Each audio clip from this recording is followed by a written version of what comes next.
Pac-12 championship game, we've got an update.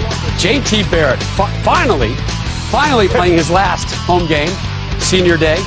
Mike Weber, how good was he last week? He's got a touchdown. Ohio State just tacked on another, and they tacked on the extra point. It is now 14-0. 4 straight games with under 100 yards rushing for Michigan State. They're 2-2 during that span. State and Maryland next on Fox. Welcome to Game 2 of a triple header here on Fox. Bob Stone, Matt Leinart, Coach Dave Wannstedt here with you. Let's talk about impact players for this game. Yeah, I've been reading all this stuff that Michigan State coach, they're supposed to be a running team. They are, and they have to win. And Mark Dantonio said that earlier. And, L.J. Scott, he was a star, if you remember, a few years back when he was a freshman in that Big Ten championship game in Indy. This year he has struggled. And obviously when he has not scored a touchdown, they don't win. He's turned the ball over. He's lost 4 fumbles this year. That has been a problem for him. So it's time to get not only the running game going, but if they're going to make it happen, it's got to be L.J. Scott, their leading rusher. Max Bortenschlager, remember, started the season as the number 3 QB. Missed last week due to a banged-up shoulder. He's back today, though. He is today. He's back today. He has to have a good football game. Obviously, the Maryland quarterback position has dealt with all sorts of injuries. Again, like you said, sat out last week against Michigan. He's really struggled throwing the football at times this year, only completing 51% of his throws, 10 touchdowns, 5 interceptions. He does have a really good supporting cast with DJ Moore at receiver, 2 talented running backs. So in this game, ball security issues, it's going to be wet. He's got to protect the football. Michigan State pass defense has struggled. They're 10th in the Big Ten, so there should be some plays he can make down the field. Weather update real quick. Feels like temperature in the high 20s right now. Woo! Precipitation, 100%. Maryland, a heavy underdog in this one. How do they go about trying to pull an upset? I think in this game where they're outmatched against Michigan State, I really believe that they have to find different ways to score, whether it's a kick return, whether it's a fumble, pick 6 or a fumble and they score. So they have to, they cannot sit back and try to drive 80 yards down the field. So find different ways to score, onside kick, trick play, all sorts of things like that to generate points. Kicking game, I like it. You're coming along. You're learning. I'll tell you, Michigan State, when you look at them, it's real simple. I guarantee you, Mark Dantonio standing there because they've adjusted their offensive philosophy. They know that they're going to throw it. Even today, it won't bother them with Brian Lewerke. That offensive line, they need to protect them. They need to run the ball and make the third down situations manageable, not third and long. If they do that, they'll be fine. Michigan State's revenge tour comes to a close today. This is their 5th straight game versus teams that beat them last season. Do they win it today? Michigan State 38-17. Coach, it's going to be snowing. 24-14. Michigan State wins. Michigan State. 24-14. There won't be 30 points scored today. It's going to be. What? Come on, man. Coach, it's cold. It's raining. Cold. Brings the points down. All right. We'll see you guys next at halftime. Out to East Lansing, the guys calling the game. Tim Brando, Spencer Tillman. It is a warm and sultry booth here at Spartan Stadium. Stoner, thank you. And Game 2 of our triple header on Fox is in the Big Ten. And fitting that we have rain, sleet, and snow as Maryland comes in to take on Michigan State on Senior Day. You see the elements, and it is a strong, beautiful football day in the mighty Big Ten. And we expect this rain turning to snow to be with us throughout the entire afternoon. Along with Spencer Tillman, Holly Saunders will join us shortly. I'm Tim Brando. Happy to have you with us. And this is a Michigan State team that is 1 win away, Spencer, 1 win away from flipping the script entirely from 3-9 to 9-3. But in order to do that, this team is going to have to get maximum from its defense that just got torched. And from an offensive standpoint, do what they've been doing. Well, if they get to 10 wins, double digits, it'll be because of their quarterback, Brian Lewerke. I like him a lot. Mark Dantonio, the head coach, absolutely loves him so much so he started slinging superlatives. Connor Cook, Brian Hoyer, Kirk Cousins. He likes the gunslinger, the confidence and the intelligence in his game, and I like it too. But I like his athleticism, the rise from me more of Drew Stanton. When you look at it, the top of the year, the first 5 games, he led his team in rushing. A couple of 400-plus yard passing performances in his belt. It shows you he's a dual threat. Remember, this is a proud program. A number of these seniors on Senior Day played on a Big Ten title team. They know what Dantonio has accomplished here. This is a huge moment for them playing in their final game, even with the elements. may be affecting the crowd. This is the way it's supposed to be. And it's a team that relies on freshmen, redshirt freshmen, and sophomores to lead them, but they want to usher out their seniors the right way. And that means with a rock and roll open in a situation at home where the fans that have come out as strong as you could possibly imagine. And now, here come the Spartans.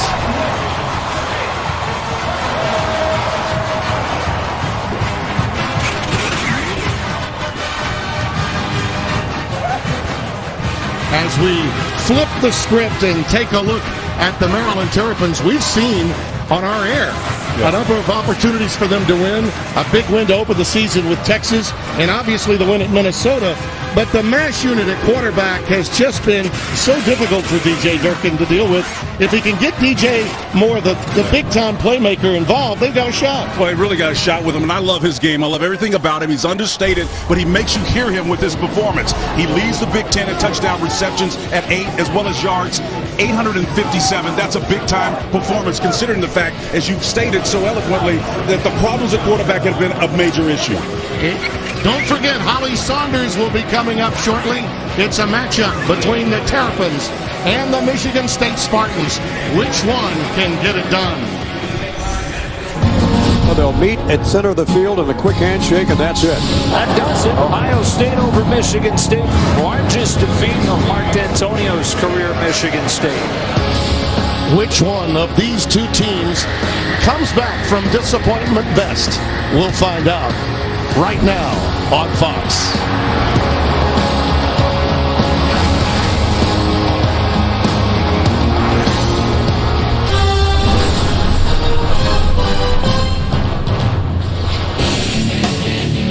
In the land of Sparty, it may be dark, dank, moist, maybe even snowy, but that doesn't dampen the spirits on senior day. Not for Coach Dantonio or the 15 seniors that are being recognized. And this Fox College Football is presented by Volkswagen.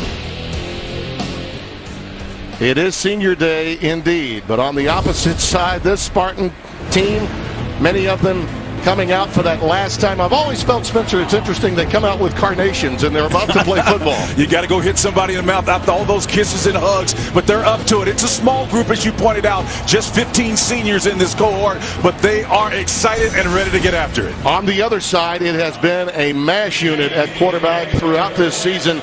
And as DJ Durkin said to us, it's unlike anything that he's ever had to deal with in his entire career. Holly Saunders. No, Tim, you're right. For Maryland, this season has been a quarterback carousel, to say the least. The season started with Pigram and Hill going down with ACL injuries, and Max Bortenschlager played 6 games before injuring his shoulder, and Ryan Brand started last week but was ineffective. And according to head coach DJ Durkin, Max, if he is healthy, that is our guy. And after watching him during warm-ups today, Max looks like he's doing pretty well. Looks like he's ready to go. And now they're going up against a Michigan State defense, though, that has really been challenged by Mark Dantonio, their head coach, this week in practice to step up their games. And according to their defensive leader, Joe Bocci, their defense needs to get their swagger back. And Tim, maybe you could share a little with them. I know you have plenty of swagger. Well, I don't know, Holly. I see a lot of rain and sleet down there, and it appears to me she's completely dry. Yes, she does. It's as if the heavens part where she is. And it's that halo around her, man. Nothing touches Holly. It's the halo effect. Coach Dantonio is really so happy with the season in general. We asked him to go big picture, and short of what happened a week ago in Columbus, which was just something that you'd say, well, let's put it away, put it in the wastebasket, and move on. It was about technique. We're not going to get into the emotions of things. This is, in general terms, in his 11th year, been a very solid bounce-back year. What they've endured last year, he was certainly aware of it. He adjusted, tweaked some things, moved things up. The time that the coaches spent with the players, a lot more detail, and it happened a lot earlier. They did not wait to get involved in correcting what went wrong last year. DJ Durkin spent some time with Jim Harbaugh and with the outstanding head coach at Ohio State, Urban Meyer. After a bowl season a year ago, which surprised many, he needs to win these next 2 to be bowl eligible again. Here's Ty Johnson taking the opening kick for Maryland, and he's met right at the 13-yard line, falls forward, to the 14. An outstanding hit there by Dominique Long, a freshman from Westerville, Ohio. You want to set the tempo? That's how you do it on special teams. Come out, lay your mark, and make it easy.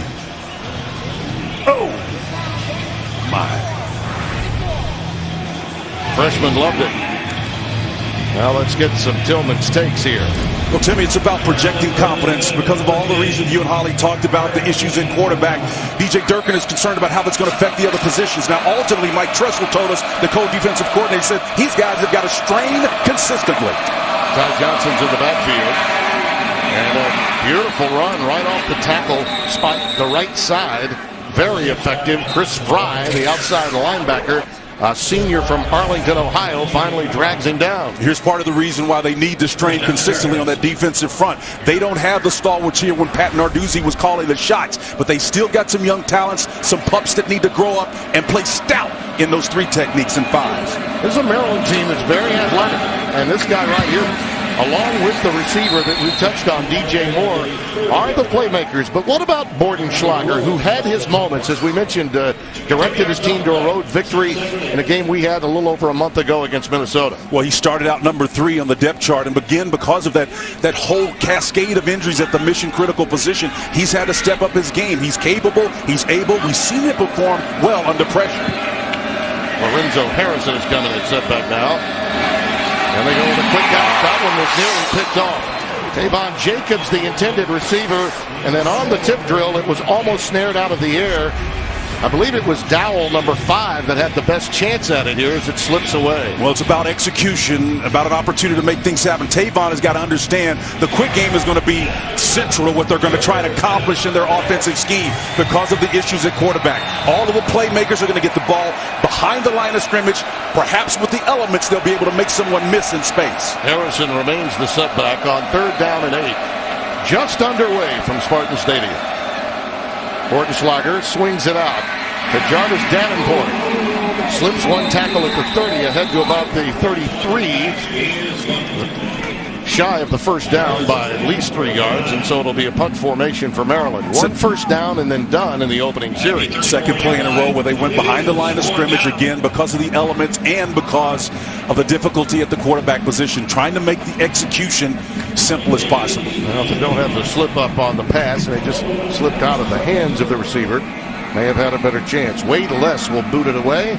Sophomore from Melbourne, Australia. We say that a lot in the kicking game these days. Cody White is back deep for Michigan State. Fair catch is made at the 32-yard line. A 35-yard boot, and that's where the Spartans will take over 1st and 10. Tillman's takes on Sparty offensively. Well, if you follow Sparty, this almost seems like an aberration that we're saying that they need to establish the run game. But believe it or not, 4 straight contests, they've not been able to eclipse the 100-yard mark. 64 against Penn State and the embarrassment last week.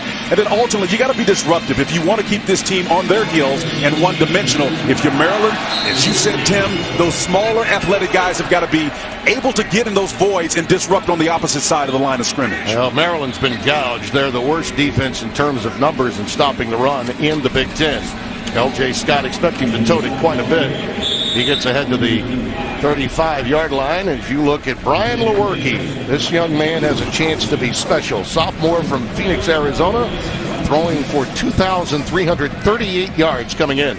What I like about the guys, he can run the ball. As I said at the top of the show, the first 5 games of the season, he was the leading rusher.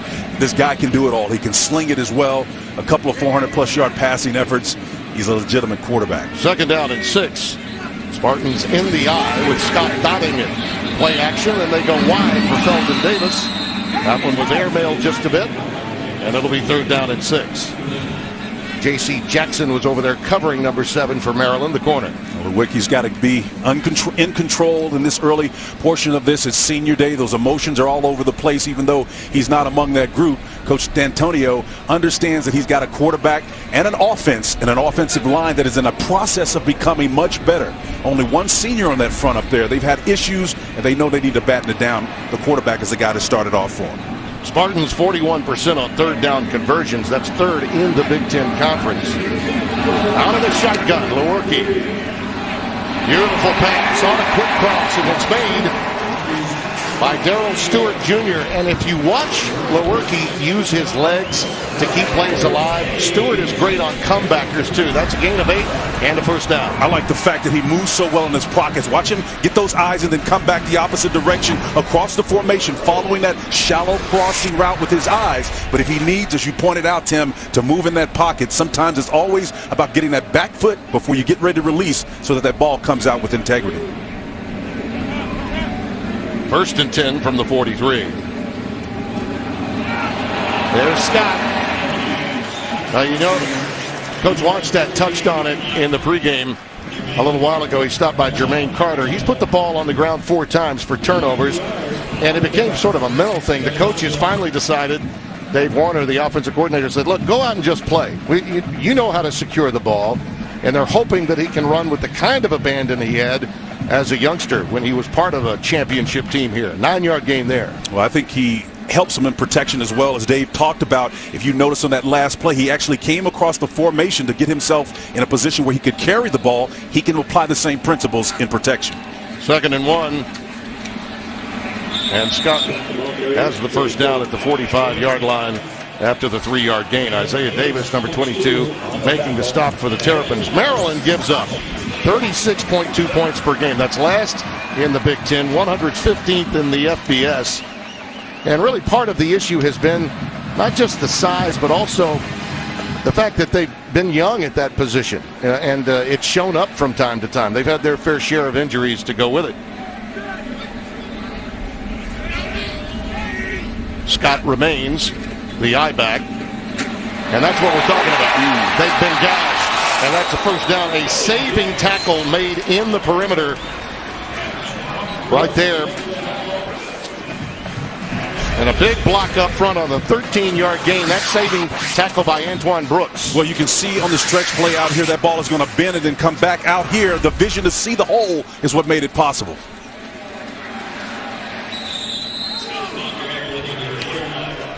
L.J. Scott down at the 30-yard line. Tim, a lot of the traffic that's in the middle of that is happening in between those tackles and those A-gap. It takes patience to get through there. You can see the little slow too fast through, and as a result of that game, they're going to start seeing these players getting a little bit chippy on the back end of it downfield. These receivers are engaging, trying to make those pathways for the running backs open. They're working and getting after it, man. A little woofing going on later. It was not seen by the officials. 2nd down and 8. Scott already with 31 yards. Here's where Lewerke can really hurt you. Look at that. There's a lot of green. A lot of green. And a first down. Well, I'll tell you what, if I'm not thinking they called it as a design call with the out routes coming on the backside. You had 2 receivers. He's eventually going to release this way, but the 2 wide receivers that were working opposite of him, both of them cleared out as if they were trying to create a little outside lane. And watch the get up on the back end of that. Putting them up, putting them down, the speed. I told you this boy can ball now. 22 yards on the carry. He's 3rd in the Big Ten in total offense. 271 yards a game, 234 pass, 37 rush. We've seen it all here. Up the middle, Scott again. Stopped this time at the point of attack. May have gotten ahead for a yard. Dave Warner really doing a nice job, the offensive coordinator, of kind of stretching the outside, get them conscious after that big run, and then come back and make you play with integrity between the tackles. So now he can paint the field, and you're concerned on defense, where is he going to go next? If I were a betting man, I think he'd come to the right side just to make him cover the entire breadth and width of the field. Opening drive for Michigan State. Maryland got 1 first down and was forced to punt. 2nd and goal. Well, they go reverse. It's Cody White. You know, they stayed home on it. Yep. Brilliant work that time by Jermaine Carter, number 1. He had a little bit of help from Rayvon Davis, too, but he stayed home on that. Yeah, what Dave Warner did, he showed them power to the right side, which is, again, what you'd be thinking if you're a defensive coordinator from the opposite direction. Look at all these bodies over here, right? That says power, but he goes back the opposite direction. That's what the misdirection is. He stays home and tries to beat them opposite of the numbers. Excellent. Great call. Yeah, and excellent work by both Carter and Rayvon Davis. 3rd and goal. See the drive? This is now the 11th play.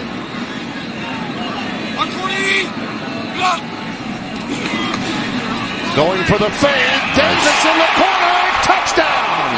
Are they going to rule it incomplete? We do see a flag down. Looked as though he had it, then lost it. But Antoine Brooks being picked on over there, number 25, may be guilty of interference. Looked to me as though he had it. I thought he did too, but I saw the interference being called, so irrespective of whether or not he controlled it. In real time. Well, in real time, I thought it was touchdown. Now the nose comes down there. In real time, it looked like touchdown to me.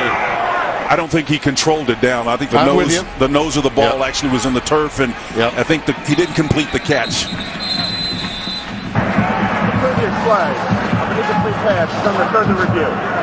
Okay, I saw a flag down, but apparently they picked that up. They picked it up. It was great defense. Again, great effort to go up and try to high point that ball, but unable to control it all the way down. So why was a flag on the ground? Well, I mean, a flag was down at the point of where the reception was made in the back of the end zone.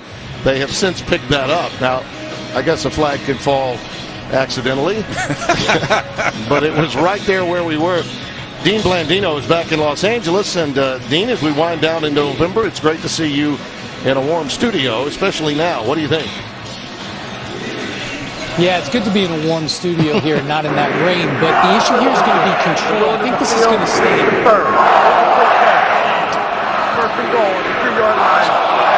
Well, Dean, we'll give you confirmation that, in fact, it was ruled incomplete. I thought in real time it looked good, but I think when you've got to complete the pass, at what point does it become incomplete? Right there? I think Exactly, right there. He's got to take it all the way to the ground.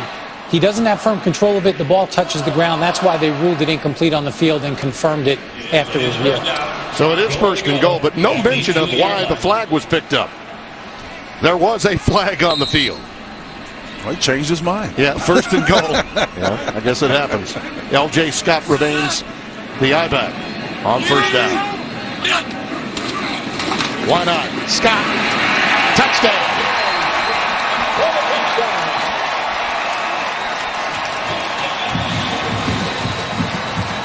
When all else fails, go with what tradition is all about. Kevin Jarvis, Brian Allen, the center on that right side. Just this power football right here. Put your head down. A nice little if block, though, so you got the offside guard coming around. That's nice, but it's still about power. It's about 1-2 when you get inside the green area. From the 5-yard in, following your fullback, being instinctive about it, and getting your nose in there. Colin Lucas, the fullback, number 40, finishing it off. Yeah, that was a strong, almost Moose Johnston type of fullback block as the lead guy. 23rd career rushing touchdown for L.J. Scott, his 6th of the year. And the Spartans get the early lead.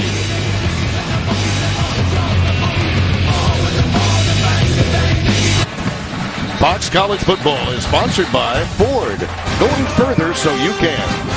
And by Discover Card, the official credit card of the Big Ten Conference. Ty Johnson on the previous series. A little bit of an innocent play, but it appears he tweaked his ankle there, and he did get up and was limping back. So they're going to need that young man to get healthy and quickly. For now, though, Lorenzo Hudson is in there. Yeah, Kyrie Willis, the safety, was the one that kind of rolled up on his ankle and got him on the back end of that. So we'll keep our eyes spot on him and see exactly what this guy is going to do. He's an outstanding talent. 1st and 10 for the Terps at the 35 after the penalty on the kickoff. Lorenzo Hudson, this young man is slippery too, and I don't mean because of the elements. That's Willikis, number 48, that made the tackle. He's had 117 carries for 512 yards and has come out of the backfield to catch 8 this season for Maryland. Well, Ty Johnson, of course, was the other half of that, and then Lorenzo. Between the two of them, they've got to find a way to get their run game going so they can take a few shots down the field, is what DJ Dorkin said he wants to do. Harrison is a talent. That's the point. They do lose something with Ty Johnson, clearly, but this young man, a similar skill set in the backfield. 2nd and 6. He'll get it again and stretch it out. It is slippery when it's wet, and he gets it out to the 48-yard line.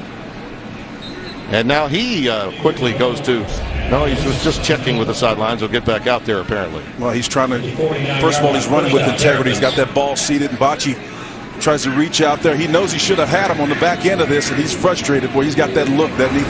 Love talking to him. Yeah, he is a fantastic football player with a high ceiling for the future. First and 10, and Johnson's back in the game. And he'll stop in his tracks. He's at the midfield stripe, a gain of maybe a half yard. That's about it. Officially, they'll give him nothing, so second and 10. Raekwon Williams in the number 99 running heavy. Demetrius Cooper at that defensive end spot. Those guys are big anchors up front. And they're going to be asking a lot, particularly when they just got those three techniques by themselves without ends outside of them to protect them. Cooper, one of the few seniors that get plenty of playing time, one of four. Senior from Chicago, number 98.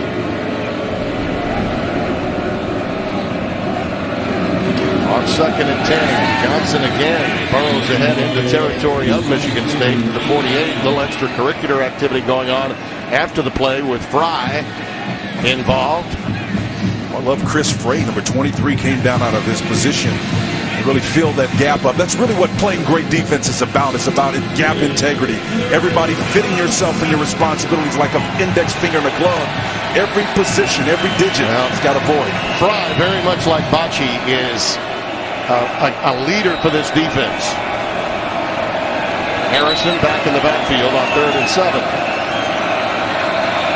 Low snap. Bordenschlager controls it. Well, he kept his composure there, but the pass just a little behind DJ Moore, and he couldn't hold on. That was uncharacteristic drop by DJ Moore. He had to turn around and pivot, but first of all, the protection was good. The snap was a little bit low. You can see it hit the back end of the center there as it came out, and then Max had to go down and pull it up. But again, the little pivot in the turn, had to work for it a little bit, Tim, but I've seen him catch that pass a number of times. And Moore is an elite athlete, man. He's a consistent performer, big-time player. Inability to convert on 3rd down has been problematic. Yep, huge. Last in the Big Ten, 119th in the FBS. They score by way of big plays normally. Les to boot it away. That's good. Goes with the over. And it's Cody White that makes the fair catch at the 13-yard line. It's a 40-yard boot. Time now for our forward unstoppable player, and so far it's been Scott. Great Scott. He's got vision, he's got eyes, he's got the ability to get his shoulders square, and again protecting the ball, both hands on it, carrying it high and tight inside. He knows he's had problems keeping a handle on it. Not going to happen to him today. I just like the fact that they're not majoring on it with him. Yeah, the numbers for the season you see, not what they could be or perhaps were expected, but he's had some help in his backfield too. Madre London and Gerald Holmes is in there right now. This young man, a senior, has been a strong leader for this football team. A quick hitter they were looking for. Davis, it's incomplete. Ball was tipped by J.C. Jackson, number 7, for the Terrapin. J.C. Jackson is that boundary corner, man, and the boundary is just the short side of the field. And usually those guys don't have great athleticism, but he sure goes up and plucks this ball down out of the air. Look at him elevate and get to the top of it. And he needed it too, because he was vacating his responsibility as a cover guy. The safety had some room to grow. If they could have completed that, could have been a one-on-one matchup with a chance to make a big play downfield. Noah Davis, 84, is checked in to tight end. Gerald Holmes, 24, remains the setback. Showing pressure on the outside. Let's see if they stay with it. Lewerke looping it towards the boundary, and it's caught. And they're going to rule it incomplete as he was juggling it going out of bounds. That's Jackson, 86, the sophomore from Bloomfield, Michigan. Looked as though he had it, but he could not quite hold on. Tristan plays that Z position. He high-pointed it well. He just couldn't complete it. As the ball was coming down, actually he had control of it for a moment. It's down, but man. You know, the way the game is played now, you've got to wait for so long before you can determine whether it's actually caught. Well, you just got to complete it. You know, that's it. You understand the process, I guess, if you're a receiver. I know it can be frustrating for us up here, but there'll be a lot of that though today because of the elements. Yep. Trying to complete the process of the reception. 3rd and 10. And a quick out that's incomplete. That was thrown low, but Holmes did drop it. And it's 3 and out for Michigan State. Maryland looks to get great field position here. Well, there's a couple of plays that they had this design, and Holmes had the ball right in his hand, and they had a nice little natural pick play up front for him that gave him a nice 10-yard cushion. We could have made something happen with that. Just got to do one of the basics of the game, and that's catch the football first. Jake Hartbarger will punt it away, number 25. Junior from Waterville, Ohio. DJ Moore is standing around midfield. Excellent return man, as you might expect, to go along with his ability as a receiver. He's got a lot of field to work with, but he's probably going to take it to the wide side of the field. Probably want to kick it down. Oh, it's a low line. Oh, I didn't get all of that one. That's kind of off the instep, it appears. And Moore just waves everybody off.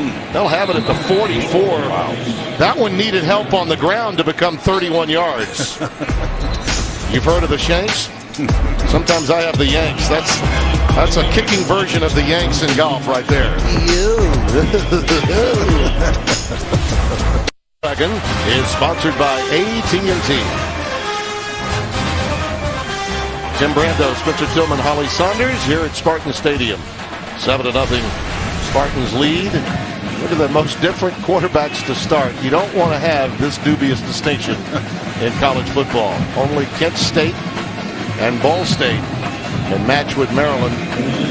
You know, they came out of the gates quickly with Pigram. I mean, they beat Texas at Texas, a shocking game to a lot of people, and in so doing lost. The Hill kid, he's an incredible talent. Very athletic. They're going to get him back in the summer. I asked about him earlier in the week, and he's got an incredible future for Durkin. That pass is overthrown.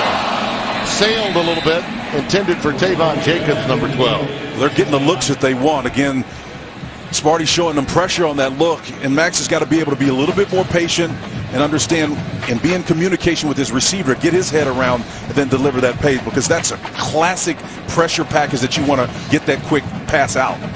He had a shot there. And remember, the problem for Mortenschlager was the shoulder.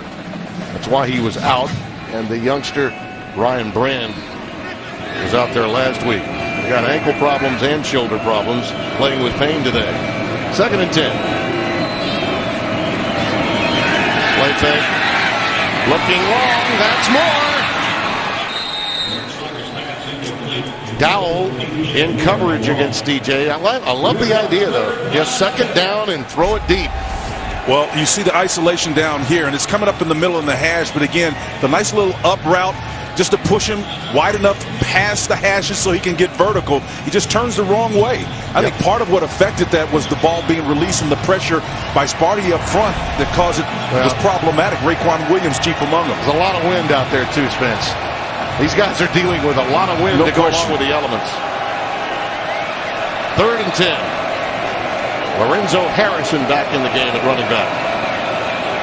Mike Tressel, DC, said he wanted to dial it up. This is the time to do it. 3rd and long. Here they come. Mortenschlager again airmailed this one. Intended for Jarvis Davenport, the junior from Tampa. Let's quickly, I beg your pardon, we'll be going into Los Angeles for a game break momentarily. Slight tease there from our producer Jake Jolivet. After the punt, we'll go to Greg. We'll find out. But it's a big day in college football, unless you're playing non-conference, which many teams are. This is a squandered opportunity to back down on the field here. Squandered opportunity here. Yeah, you're right. End over end punt again. Cody White lets it settle in at the 14-yard line. As promised now, after the 30-yard punt, here's Greg Wolf in Los Angeles. All right, Tim, thank you. Number 9, Ohio State, with a win in either of their next 2 games, is going to the Big Ten Championship. J.T. Barrett hooks up with Benjamin Victor, 100th passing touchdown of Barrett's career. They lead Illinois 31-0 second quarter, looking like they have that East Division wrapped up. Tim, Spencer, back to you. It was interesting when the score was given here at Spartan Stadium for the Michigan loss to Wisconsin. The crowd just cheered, and then they got the Ohio State score, and they jeered. L.J. Scott in the backfield on 1st and 10 with the ball at the 14. That's been the problem for Maryland all year. Just way too many yards given up between the tackles, and they're going to pound it all day long at them. That's 20 yards for Scott. He could have, really, if he stays healthy, a 250-yard day. Well, he caught him in the perfect coverage because they came down and took a one safety look and actually bent it. What ultimately happened was there were fewer numbers around the line of scrimmage that put them in a short in terms of the numbers to defend that particular play. They were in a bind. He's got 56 already with 3 and change remaining in the first quarter.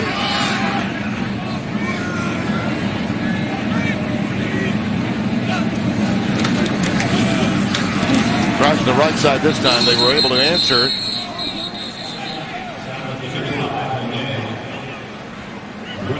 That's Brett Kolka making the stop. Kolka working at that defensive tackle position, number 96, really came down and shut that down. That was one of our keys, our takes at the top of the show, playing on the other side of the line of scrimmage, and he did an excellent job on that play. 6'4", 260 pounds, a guy moving like that, that'll get your attention in a hurry. It appears that Maryland is committing to stopping the run, which puts your corners on an island in man coverage. L.J. Scott again the setback. And he's getting 6-7 yards a tote. You can make a case they could hand it to him every time. Antoine Brooks, 25, making the tackle as he picks up what has been his average, 7 yards. Tim, we've been majoring on what they lost this year, Maryland, on the offensive side at quarterback, but it's really about what they've lost on the defense side. Let's take a look at the fullback and watch what he does here in the blocking. In that little bullfrog technique, he comes underneath, searching, looking for somebody to block.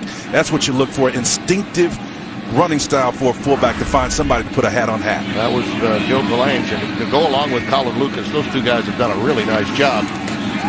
As Scott carries it again, looks as though it is enough for the first down. Stopped by Adam Olson there, number 91.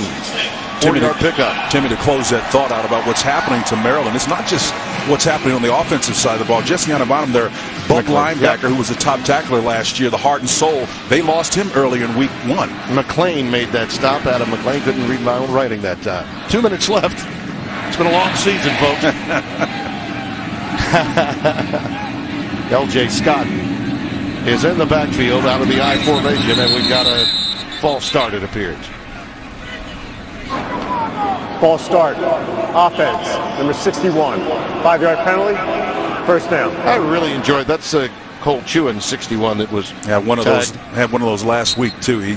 Cole's had a tough time holding his water out there on that island at left tackle. That's what we call the blind side. But sometimes it's tough to hear out there, but there's no excuse. You know the count. Opposition doesn't. You're at home. That's a tough one. You can see him right here, and you'll see if he just hold your water there, partner. Yeah, that's enough.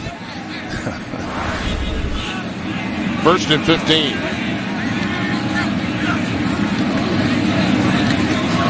And it's a beautiful play fake there by Lewerke.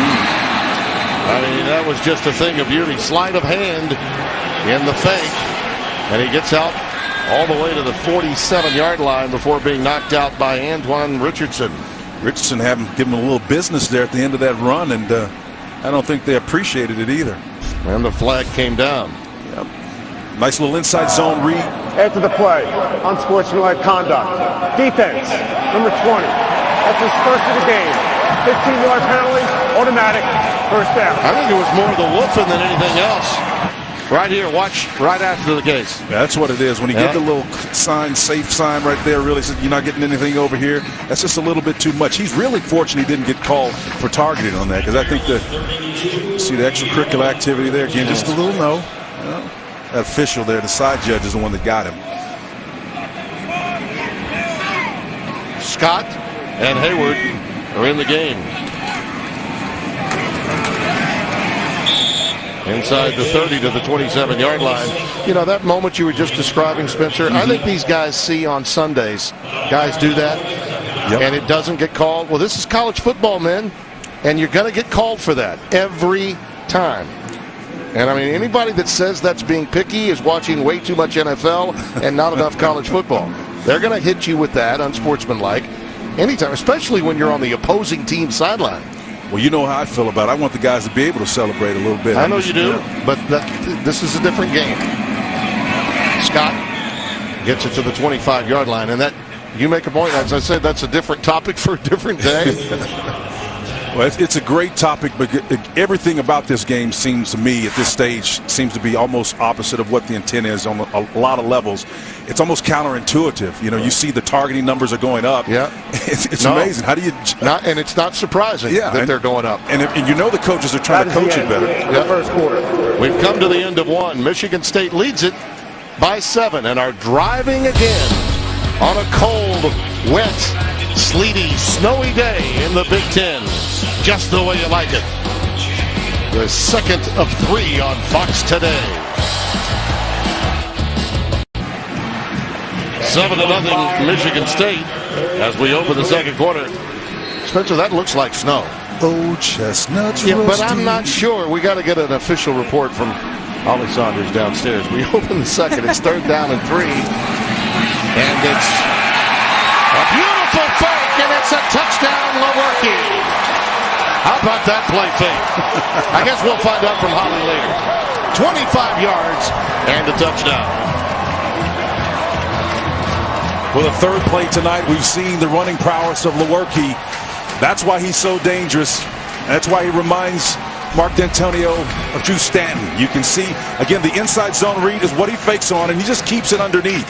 Just a tremendous job of pulling that ball out and reading the end coming down, who makes a poor decision and takes him. He's got to be able to see that ball, but Lewerke made him pay for it. Matt Coughlin will try for the extra point. You got to have great hands to keep that ball in there on that read for as long as he did, too. Little sleight of hand. Hey, Larry. What's up? How about a game of two-hand touch? Doug, Steve, you guys in? But if we win, we get all your Dr. Pepper. All that pepper. Start.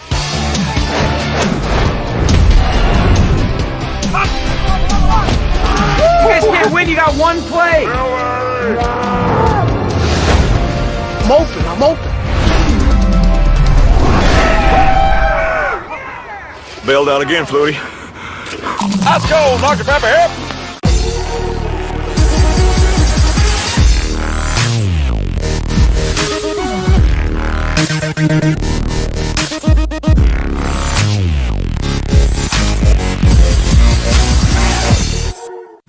This holiday, what are you going to give?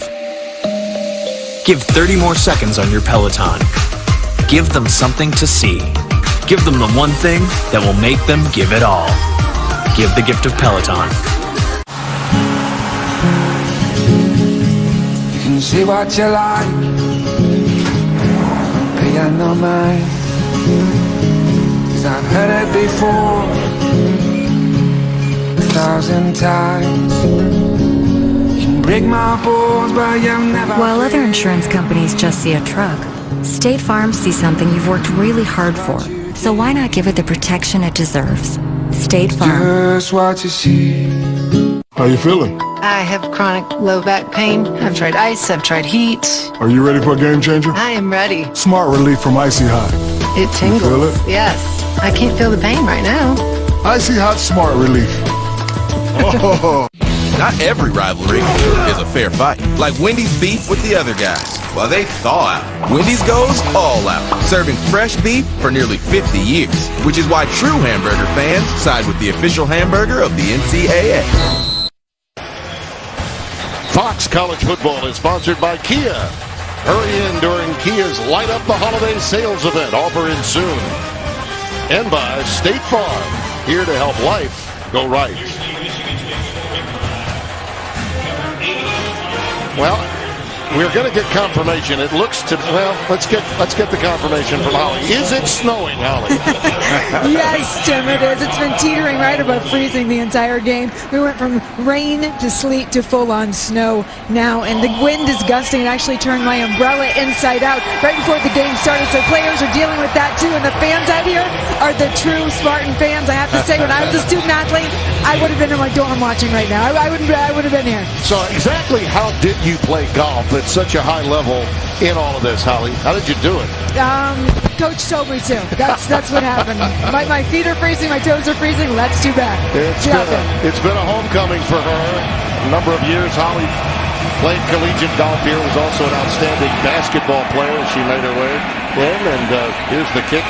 Ty Johnson, a little problem picking it up, and gets up to the 19-yard line. With that in mind, let's get a little Holly Saunders Wonders in here. It's the hottest new episode that we have. Tim, this is a very special one for me. As I visited my old stomping ground at the Lash Golf Center here on campus, I caught up with my old golf coach, Stacy Slobodnik-Stoll. I hadn't seen her in a decade, so we went over to the brand new facility, which opened in 2016. It's absolutely beautiful. Checked out the locker room, saw some of the old photos, all the throwbacks, and of course, I ran into Tim working on his putting stroke. Tim, you just can't beat me on my home turf, Tim. I'm sorry, you can't. Alas, the iron unkind. Right there. For show, putt for dough. It lipped out. Here's Lorenzo Harrison to about the 20-21 yard line. They're trying to rip it out.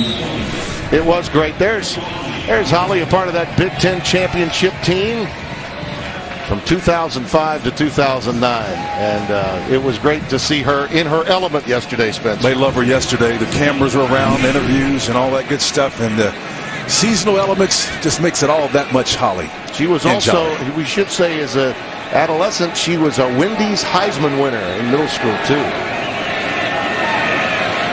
High school Heisman. Quick out.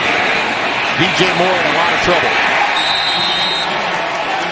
Well, that's great defensive work, and you can tell Demetrius Cooper in his final home game playing with a sense of purpose. Kari Willis had a shot at him, number 27. You can see this is the distance here. Everybody's manned up inside, part of the quick game package, and he makes Willis miss there with an outside spin move.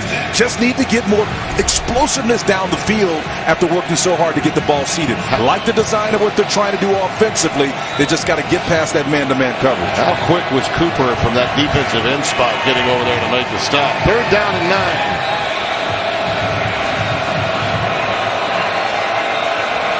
Out of the shotgun, Bortenschlager. Pressure off the edge, lost the football. It's on the ground. Michigan State's got it. Flags are down as well. Wrapping him up and recovering is Brandon Randall, 26. And the fumble was picked up by Brandon Randall. But we'll have to check the flag. Legal formation. Offense. Number 72. Penalties declined. Ruling on the field with the fumble. Recovered by the defense. 1st and 10. Michigan State. Well, what they're looking at here, perhaps is either the guards on the inside, number 72 is the one that they got.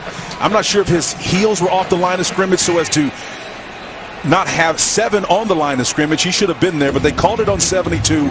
The pressure from the field side or the boundary side is what really initiated and caused the errant pass. Kari Willis, 27. He caused the problem, and then Bortenschlager just dropped it, and Brandon Randall was right on top of it. The redshirt freshman from Battle Creek, Michigan, Central High School with a recovery. The Spartans could make it really ugly for Maryland here if they can convert quickly. As Holmes is stopped, maybe a yard, and that's about it. You start to look at the body language of the Terps now, and again, it's what DJ Durkin was talking to us about. He's concerned about the impact of the quarterback situation penetrating down to the entire field, including the defense, special teams. We've seen a little bit of that already, mishandled balls and the things of that nature. It's tough to overcome, but he's one of the great coaches, I believe. He's got his head on right, understands his young kids. Yeah, no doubt about it. Indy Tanya made that stop, and he's one of the tough pluggers in there. Number 50, junior from Houston, Texas, 2nd and 9.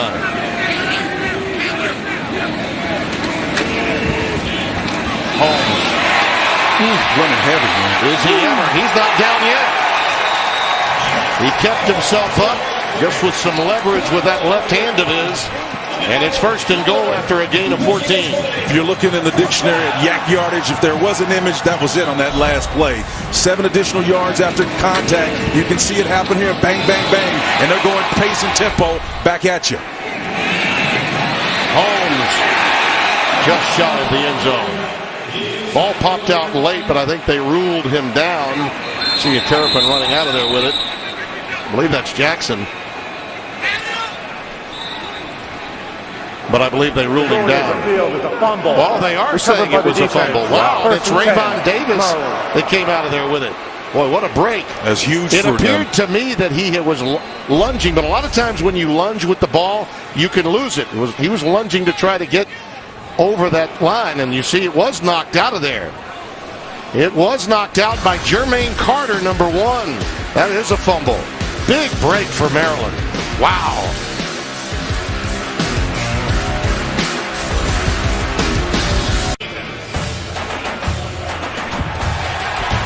Fox College Football is presented by Volkswagen, sponsored by T-Mobile, America's first unlimited network.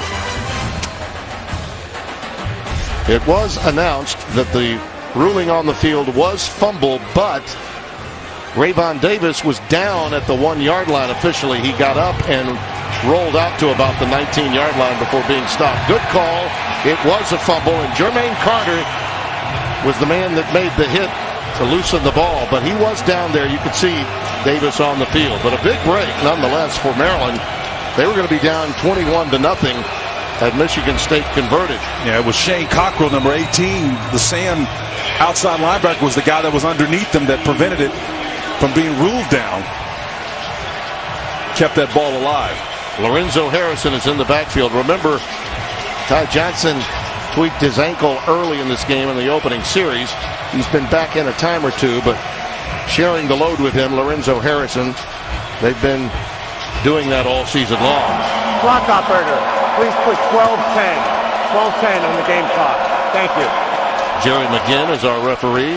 Our replay official, who I think did a wonderful job right there, is Dennis Lipsky. Now you see where those possessions have begun. Not much for Maryland so far today. Protecting the ball down here. Mike Tressel, I fully expect him to bring pressure, even though he's just got 4 down linemen. I'd come after Max.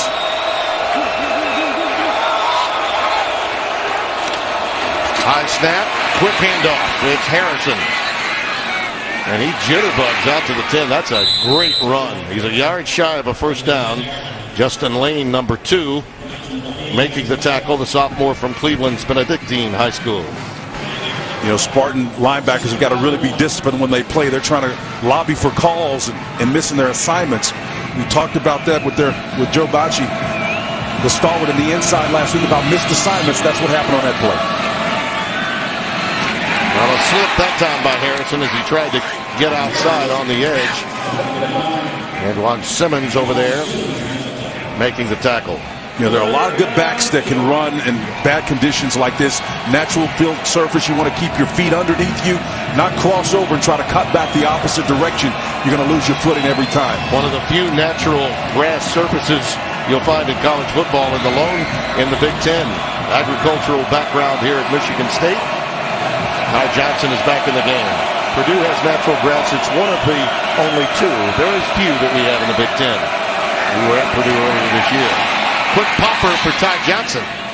And he's out to the 16-yard line. Simmons again making the tackle.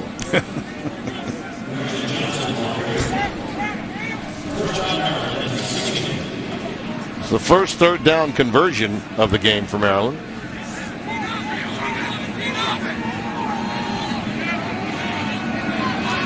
This is where they've struggled all year. Should take a shot here. There you go. Morton Slugger in trouble.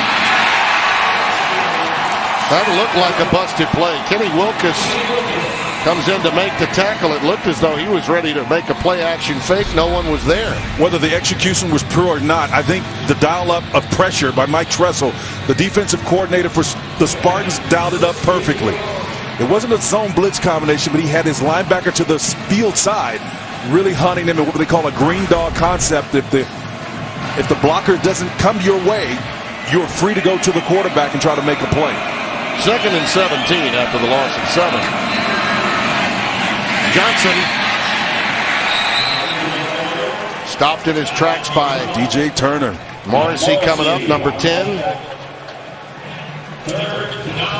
And 3rd down and 14 coming up. Matt Morrissey, that dime player, coming down and making a play in space right there. It's great football play. Boy, this is you could say the building is half full, but the ones that are here are active. They are into it. I love the energy in this stadium right now. Your hardcore football people are here. Jake Funk, number 34, carries and gets back almost to the original line of scrimmage. Bacci making the tackle. The Mike linebacker, he's going to be a coach one day. That's what he told us he wanted to do after his days of football are done. That may take some time because he's going to play beyond college. He's accepted his leadership mantle and was transparent with us in our discussion with him and felt like he missed an opportunity last week and the week before to step up and be a leader for this team. Wade Lees will punt the ball away for Maryland. And it's Cody White again back deep. Got a lot more of this one with that wind and a beautiful bounce. This will help his average as it goes all the way down and rests at the 26. That's a 57-yard boot from the sophomore from Melbourne. 14-0 Michigan State. They missed an opportunity for a touchdown in their last series. A look at DJ Durkin live. We're going to take you back moments ago after the punt. Here he is, just getting right into the faces of his guys. Hey, let's play. This is fun. This is good. This is what you get a scholarship for. I love that. Big time engagement. 1st and 10 with 8.5 remaining in the opening half. Scott, the lone setback, and he'll take it ahead for a couple and will be pushed back at the 28-yard line. Timmy, sometimes when you've lost 5 of 6 and you're struggling the way they are, the head coach has got to understand the nature of his team. He's got young players in there. He's got to get in there and prime the pump. That's what DJ was doing back there. He's an excitable guy. But the thing I like about him, and you listen to him in our interviews, you know, it kind of reminds me of his cadence of Ron Zook. I mean, if you listen to the way he talks, he's got that staccato delivery, but no one can ever say this guy isn't wired. He's excitable. Not as raspy as Zook, but yeah, similar cadence. On 2nd down, Scott again. That's just too easy. In the interior between the tackles. Just feed and fan Scott, and you're going to have a big day. That's 17 more yards. So he did it off that right side again, just an inside zone read again behind even Jarvis and Brian Allen and Luke Campbell on that right side. Boy, number 65 just cleared it out for him, and he finished it off. Look at him, below level, not worried about losing the handle, but when that contact, he feels it. Both hands go around that ball. That's solid. 15 totes for 94 yards already. Sokol, the tight end, was the motion man. Now sets up in the slot. And it's LJ again. Now let's quickly get to Los Angeles for an AT&T game break. Here's Greg Wolf. Tim, thanks. Number 4, Oklahoma coming off back-to-back wins over ranked teams. Now taking on 1-9 Kansas. Heisman frontrunner Baker Mayfield takes a shot and still delivers to Rodney Anderson. 34-yard touchdown. Sooners lead 21-3 now at halftime. Tim, Spencer, back to you. Would you agree, Spencer, it's his to lose right now? I would say right now, the way he's been working, I'm going to tell you, big performances against TCU, the teams that were dominant in that conference and threatened them, besides the little hiccup with ISU, I think Oklahoma's in control. Scott. They're going to run him until they stop him. That's Antoine Brooks, 25, again making the tackle. Problem for Maryland has been way too many safeties and corners having to make stops for them. You see as much as they can do to keep the ball dry is taking place with our white hat today. Timmy, to put a bookend on that comment about Baker Mayfield, again, it's been against the toughest competition, Oklahoma State and TCU. He just ran rush shot over those defense, and that's tough to do against guys and stop unit. They're elite. If they get to the college football playoff, they will have earned it because their closest rival they would have beaten twice. Double jeopardy, right? Scott's over 100 now for 104, and we've got a timeout.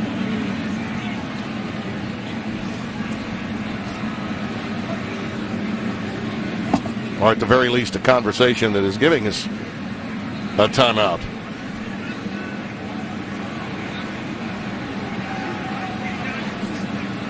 See what Jerry McGinn wants to tell us. The game clock is correct.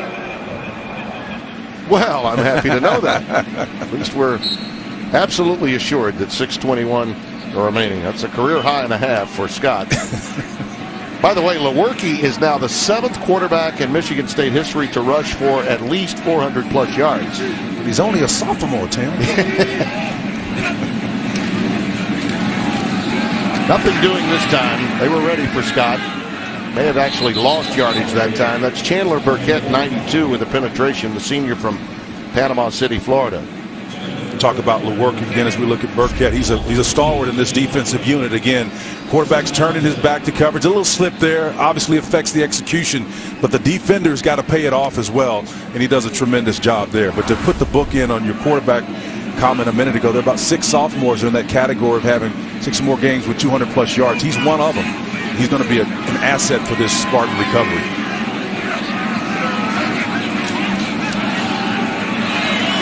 Did he throw that one into danger? Yes, he did. That's Jackson, who was covering Stewart. Stewart turned one way. The ball went the other. And JC almost had the interception. Yeah, Darryl Stewart, number 25, was turning his shoulder, but he was double covered. He had people hanging all over him. Quarterback's got to make better decisions. I mean, this is about as tight as coverage you can get right there. Could have been picked. Yep, absolutely. Threw it on his back shoulder. Not quite sure he was going that direction with it, but the boundary corner, JC Jackson was out there and almost picked it off. Got pressure, too. Well, listen, Michigan State's had seemingly in total control of this game, but in these elements, crazy things can happen. 3 out of 4 on third down conversion so far. Lewerke is flushed from the pocket. Outside the tackle box, he got rid of it late. Jermaine Carter shoved him out. Jermaine Carter really covered a lot of ground, man, to make that play on the boundary. On the outside, he's just showing you speed. You're not the guy you want chasing him, man. He's aggressive. You can see him kind of close this gap. Watch him at the end of this run here. He's going to come out of your camera, and number 1's going to be right there. Going on the field was a forward pass. Incomplete. 4th down. So no loss of yardage. The reason for that announcement from our referee. Hartbarger will punt it away. DJ Moore will drop back deep.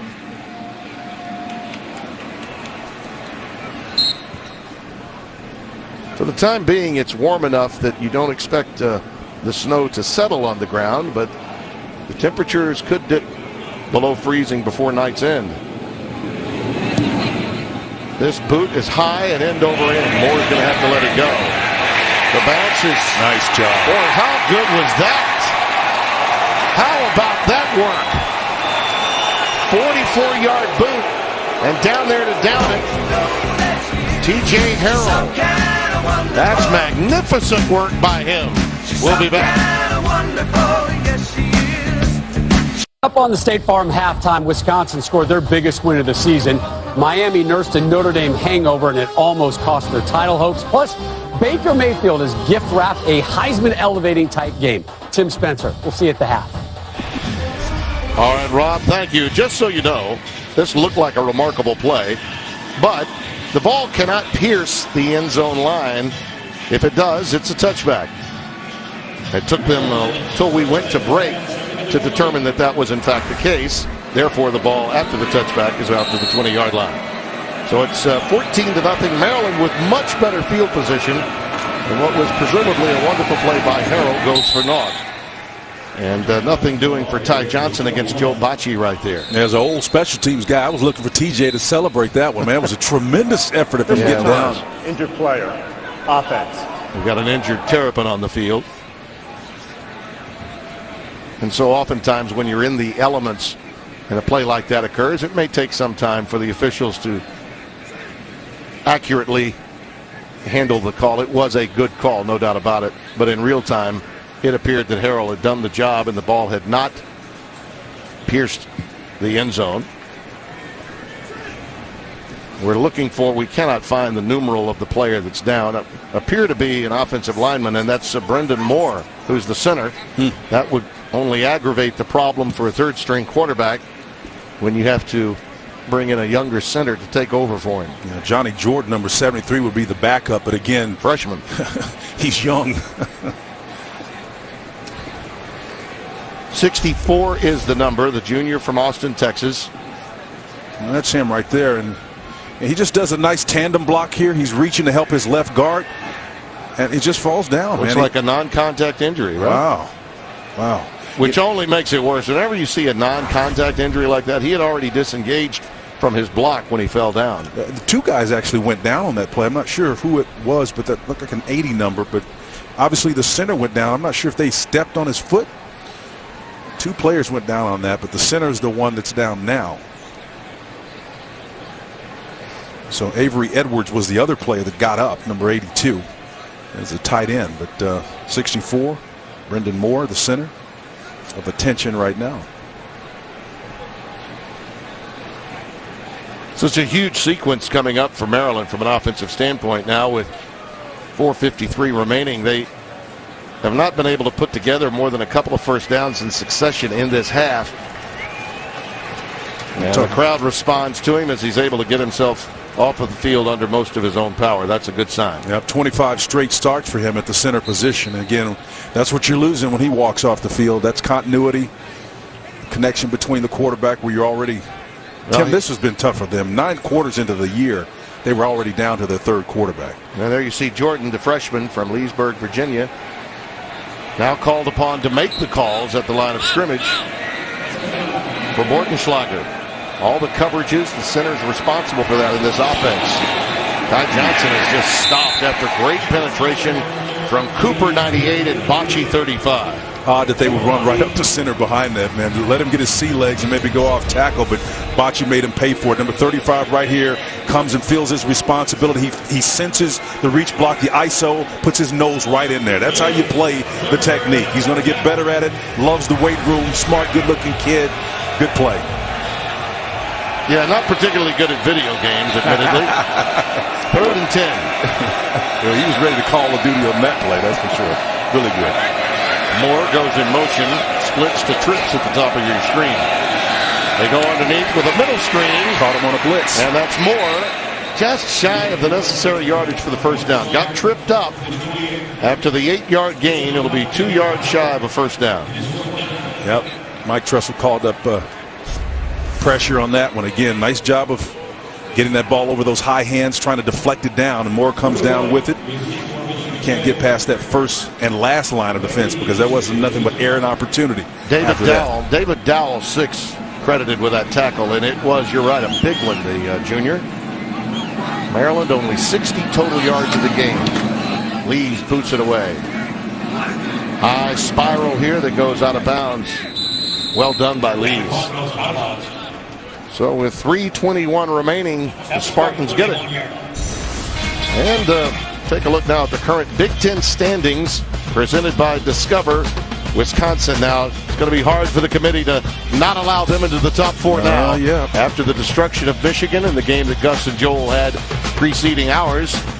And Ohio State, of course, gets the Wolverines next week with an opportunity to move into the Big Ten title game. That one will be in Ann Arbor and on Fox. And be sure to tune into the Big Ten championship game presented by Discover December 2nd on Fox. Well, don't count out Ohio State, boy. Urban Meyer sure knows how to finish strong. Very important, I think, for Wisconsin that Ohio State get to that title game with just 2 losses. Yep. As Scott burrows ahead for a couple of yards. Well, the Big Ten East has looked like an EKG despite a couple of losses. Ohio State has been steady. Penn State was up, then down, and now trying to climb back up. It's been an up and down year for the path of the Spartans. It looks like my stocks and bonds. And Michigan has been on a slow climb to the top until today. And, of course, they get Ohio State on Fox next week. The league, though, and I've always done this, Spencer, I think you measure the strength of a conference from the bottom up, not the top down. And that's the part that impresses me most about the Big Ten. That's Scott ahead to the 38-yard line. I think one of the things I've seen reflected in the committee's decision is they do understand and don't take for granted that all conferences are created equal. I mean, that's basically underscoring the point that you just made. But sometimes I think the whole conference deal, graduating and moving to the conference championship, means that you automatically deserve to be in. They aren't equal because the ACC and SEC are playing 8 conference games. No question. No one wants to talk about it. All right? I mean, basically. Are you talking about Mercer? Yeah, thank you.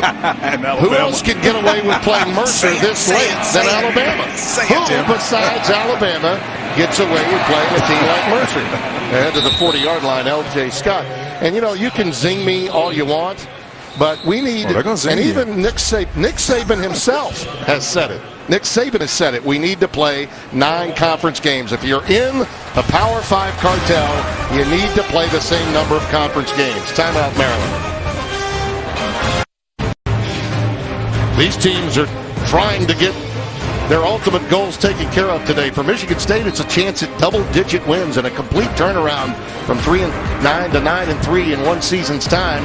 And for Maryland, a team that's attempting to become bowl eligible, but they've got a lot of work to do the rest of this half and into the second, getting that bowl eligibility. And Moore takes the fair catch after a 42-yard boot. And let's get another game break from Los Angeles and Greg Wolf. Tim, thanks. Over on FS1 at Senior Day at Beaver Stadium. Number 10, Penn State hosting Nebraska, and a couple of seniors hooking up here. Trace McSorley finds Mike Gesicki, 9-yard touchdown. McSorley, 32 total touchdowns on the season. Nittany Lions lead 35-10, second quarter. Tim, Spencer, back to you. Boy, don't you know they're still having nightmares about that long game that was played here at Spartan Stadium a few weeks back. And you remember, Spencer, we were in Ann Arbor waiting to go on after an hour's delay for our Michigan-Minnesota game that week. That one won, of course, by Michigan State. Set back Penn State after their huge earlier win. And then, of course, they lost that game to Ohio State in dramatic fashion in Columbus. Here's Harrison out to the 22-yard line. There's no question there's a dramatic carryover from week to week. And again, in talking to Joe Bocci, the Mike linebacker for the Spartans, he said, look, I had to change my whole orientation. I went inside, took a shower, got dressed again, and ate a big sandwich and felt sluggish in the second half of that game. It bothers you. These guys are dialed into routine. Anything that disrupts it, it can be a problem. Yeah, Coach Dantonio said, I loved what he said. He was coming out of the shower. I couldn't believe it. Saw Bocci. But he thought it was a good idea. But Bocci admittedly got back into the game bloated from having had too many sandwiches in the locker. Ahead to the 25-yard line goes Harrison. And Demetrius Cooper making the tackle. Tim, I remember back in the old days that Jerry Rice was almost anal about that kind of thing. He would, if a wrinkle was in his suit, he'd take it off and get dressed again. Well, Bocci against Michigan on October the 7th. The timeout was taken by Michigan State. On the 7th of October, he became just the second Big Ten linebacker and fifth in the FBS in the last 5 years to record double-digit tackles, an interception, forced fumble, sack, pass breakup, all of that. You look at our game summary, Maryland just has not been able to mount anything consistently offensively. And if you can't get the ball to Moore, as we mentioned at the top of the show, and that wind has a lot to do with it. How do you get a passing game going in those elements? Well, that's committed right there, man. You talk about a Spartan crowd. There's the Spartan right there. This is an now, how do you mean committed group there? Just how committed and in what vein of commitment are you discussing here? That's the highest level of commitment. That's 300 level of commitment. Great. 3rd down and 5.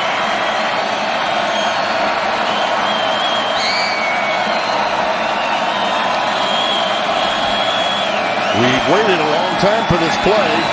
Going for the fade, back shoulder, and Moore had it and lost it. Can't complete it. Boy, oh boy, you got to make that catch. Justin Lane was right there with him.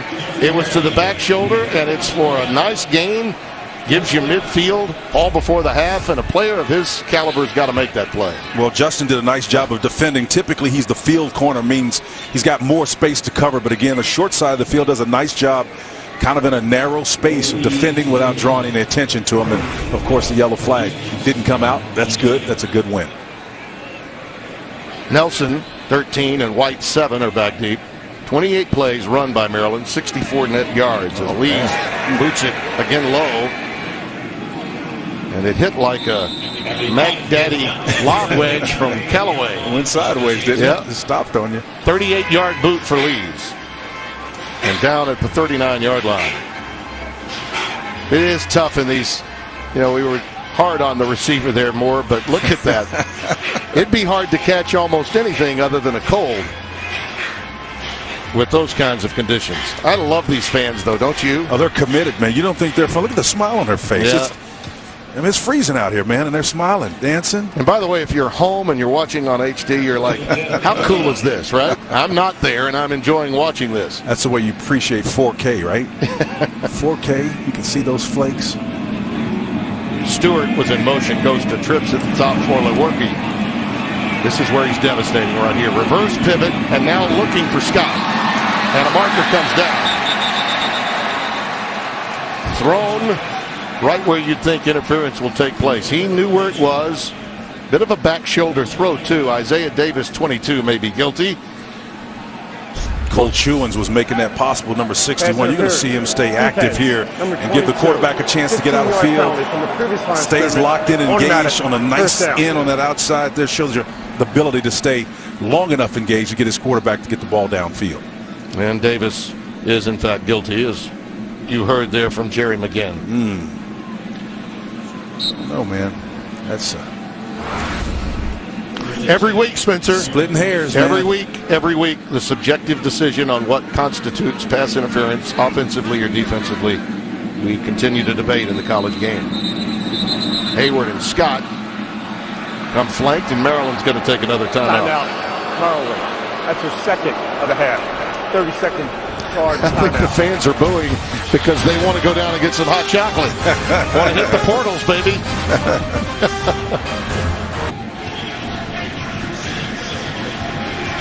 Sometimes, as they say in our business, the pictures speak for themselves. Someone's got the hot chocolate already. Something else she's moving. It may be a little bit warmer than hot chocolate. Or maybe an IV pregame. Spartan Stadium here in East Lansing. Tim Brando, Spencer Tillman. Second of 3 here on Fox today and tonight. Magnificent matchup between Cal and Stanford, evoking memories of that incredible play. Students love this, you know that. Oh yeah, man. I mean, they gotta really dig it. I don't know how much this guy likes the cold, though. I mean, he's came with the camouflage gear, though. First down after the timeout taken, and Connor Hayward is checked into the game. He's now in motion to the top of your screen. Lewerke with a little screen for Scott. He could not hold on. Will be 2nd and 10. Andy Boo, the defensive coordinator, playing zone there, dropping 8. Just with a 3-man rush, trying to affect the quarterback. And again, Spartan not able to execute on offense. Lewerke is going to try to dial it up and try again. Boo talked about this past week making quarterbacks more uncomfortable, finding a way to get creative blitzes to get them off their mark, off their spot. Easier said than done, and particularly when you're working against a guy like Lewerke, who tends to really do well when ad-libbing. And once again, just rushing 3. Yeah. Pressure coming late, and he gets rid of it outside the tackle box. Jermaine Carter was in hot pursuit. Yeah, he's an inside linebacker, and again, he's kind of green dogging, kind of like a back would do. If there's nobody he's responsible for blocking, he's free to go. If he doesn't see a responsibility, a back leaking out, he can come after the quarterback. He's an unbelievable gifted young man, and Coach DJ Durkin talks about meeting with him at least once a week, sometimes more, because he's the heart and soul. The one part of consistency as they've gone through this tough stretch, losing 5 of their last 6. Now beware of the turtle, because the program is in great hands. They just need to get healthy and await the next season to begin, because they really recruited well. That pass is incomplete. Intended for Sokol, the tight end. I love talking with DJ and his staff and how optimistic they are. And we had them right after they lost their second quarterback and had to go to Bortenschlager in Minnesota. And they just adjust. But you're right, over time, the emotions of the young players, seeing injury after injury, can sometimes be too much for anyone to bear. Well, he's concerned about that too. But again, as they try to quick snap this and punt it out of there really quick, probably to the field, DJ Durkin is alert and aware of what's happening. He knows what to do. He has a plan. Parker, again, going with the end-over-end variety punt. Well, we talked a little bit about Durkin. He has been on quite a journey. At Bowling Green and Notre Dame, Durkin worked with Harbaugh at Stanford for 3 seasons. Then it was off to Florida with Urban Meyer. And in 2015, Durkin reconnected with Harbaugh, this time in Michigan, before coming over and having a head coaching opportunity at Maryland. And he's more than ready. He really is. He's got this thing that's really cool. They call it the Champions Club, where they measure class attendance and, you know, if you're eating properly and all those things. There's about 5 things they measure, and there's one player, DJ Moore, is the one that has graded out 100%. Of the 7 times they've honored him that way, he's been the only player who's consistently been awarded that. And I think it speaks to not just Moore, but also DJ Durkin's sense of what's important. Well, they've managed to stay within 2 scores. There's an out pattern for Turner. DJ on the receiving end at the 27-yard line. Dowell, number 5, Andrew Dowell, there to make sure that he got no further. Well, A.J. Scott's season numbers have been eclipsed in one half. He was the difference early, and it's a 14-0 game here in East Lansing. Right now, let's send you to Rob Stone. He's got a lot to discuss in the warm confines near the Avocado Room in Los Angeles, our State Farm halftime show.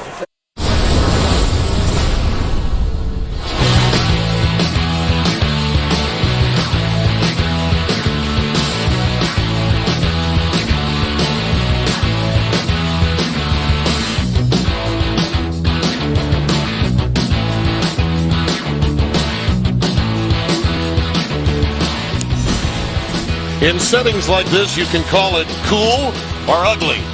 Either way, you'd be right. And from a numbers standpoint, Maryland offensively has been more ugly than cool. And I think that's going to be the real key in this second half. Spencer Tillman, as we welcome you back to Spartan Stadium. Holly Saunders talked to the coaches. We'll chat about that in a moment. But your thoughts on what Maryland can do, to get something done offensively, because it hasn't been there. Would take a courage pill. That's what you can do, because it's been total domination in the trenches by Sparty. Again, on the defensive side of things, only allowing 58 yards rushing, 68 total. Again, the domination total and complete. The inside linebacker game, Bocce and company just absolutely shut them down. And then alternately, the rush game. We talked about at the top of the show, 4 straight games under 100 yards. Well, they're about 190 for the half. And again, between Lewerke, of course, and Holmes and company at the running back, and it's been an unbelievable half considering the conditions in the ground game. So the focus on the run is what Sparty's been doing, and Coach Dantonio has got a winning first half. Connor Hayward is awaiting this boot.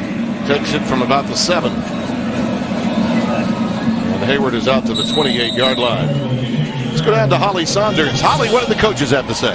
Spencer, Coach Dantonio agrees with you completely. He told me before the game how important it would be to get the run going, to get L.J. Scott going. He told me you'll see much more of that in the second half. They're really embracing that, and it seems to be working for them. He said they're going to run the ball because the weather is awful. And speaking of the weather, Coach Durkin said that the field is getting muddier and muddier, but they love it. They are changing their attitude for the second half, Tim. You got to love it, right? I mean, if you're, what else is there? And I suspect that for the Terps, Spencer, a little more between the tackles for them, maybe not trying to get wide so often with their run game and these kinds of elements. As long as it's just a 2-touchdown score, I think they can stick to that game, the quick game, and then the inside zone running. But eventually, if Sparty scores again, they've got to. Yeah, L.J. Scott, nice stutter step. See that? They get those big plays between the tackles. Again, it's Antoine Brooks. He's made touchdown-saving tackle after tackle in this game, as again, Maryland's defensive front is being thrown around. Well, it's the inside game. Again, nice reach blocks inside and the patience there. I mean, Scott is just doing a fantastic job of just stutter stepping when he sees the hole behind those big offensive linemen and his fullback, again, Colin Lucas, number 40, leading the way, just showing great patience to sift through the line of scrimmage for 11 yards. And vision, too. First down, Scott in the backfield again. He'll take it off the right side. Better penetration this time from the Maryland defense. And again, it's Brooks coming up. They're selling out now, bringing all their safeties up.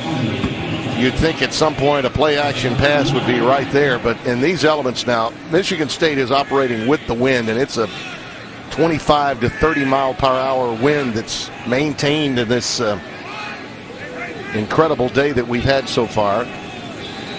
Interesting to see if they'll stay methodical, if they'll get aggressive. I mean, this is a down where you may want to take a shot. Quick drop. Yep.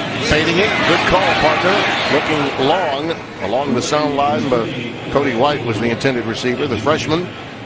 30 catches, 407 yards, and a couple of TDs for this kid who's got an outstanding future. Yesterday, I asked Dave Warner, you were in the office when we were talking to him, and Jake Jolivet, our producers, and Mitch and all those guys, when I asked them the question about are you a feel guy or a formula guy, that's an example. After an 11-yard run, a guy that's in a conventional offensive system decides to take a shot. That's a feel. A lot of bodies around the line of scrimmage. Let's take a shot downfield and try to get behind single coverage. Third down and 9. Lewerke, only one pass completed. And it will stay that way as he airmails that one intended for Noah Davis, another freshman. Played at St. Xavier at Cincinnati, Ohio. And it's a punt formation coming up for the Spartans. And again, an opportunity for Maryland. Think about it. If this game does get close, Spencer, and it could, right? Crazier things have happened. One thing that about stop and that fumble at the 1 yard line looms large because they were going to be up by 3 touchdowns before that turnover took place. I think more than any other conference in the Big Ten, there's always ebb and flow. And because you don't see those high numbers of scoring, you'll always be in a game to have a shot at it if you can keep it low scoring. Great punt. Moore had to let it bounce. Now let's see what he can do with it. He's quick, and he's got a lot of room. He's got help now. Towards the field, we've got a marker down. Do we have a block in the back or a hold? We'll have to see. Normally, that's what happens. And a lot of times, the blocking from the receiving team, it's almost like a just get away. Don't push. That was a 53-yard boot, a 28-yard return. And where the marker is, that's going to mark them. If it is against Maryland, they'll be inside their 5-yard line. If they mark it where the infraction incurred, it's going to be between the 20 and the 10, and that's going to move them back. The flag is actually down at the 8. So, and they're spotting it off right now. And Durkin can't believe it. During the return, nickel block in the back. Return team, number 9. Half the distance to the goal from the spot of the foul. First down. That's Jarvis Davenport. And Durkin, who just got a little bit of a break with a fine return. Watch number 9. Oh, please. Really? Really? Wow. Fox College Football presented by Volkswagen and sponsored by Allstate, official protector of college football fans. And by Coors Light. The key to a good offense is a refreshing defense. Climb on. Take a look at it again, Spencer. Tim, I think it's a trail technique. There was contact right there. Does it rise to the level of an infraction? I don't know, but the guy fell down, and there's a reason for it. If you see it, the contact takes place. 40-yard penalty. 40-yard penalty. Now, Ryan Brand is coming to the game at quarterback. And Ty Johnson is stopped behind the line of scrimmage. I do have a beef with it because a block in the back is supposed to be a block. That was not. He pulled up on that play. Well, he touched him, Tim. I understand, but that's a 40-yard penalty. Well, it's really about the integrity of the call. My friend Bill Raftery would call that a nickel dimer. Well, the guy falling down, I think, is what really sold it. Sure. If the defender fell down, it's a tough job. It's a tough job even when the weather is good. So you're right. 2nd and 12.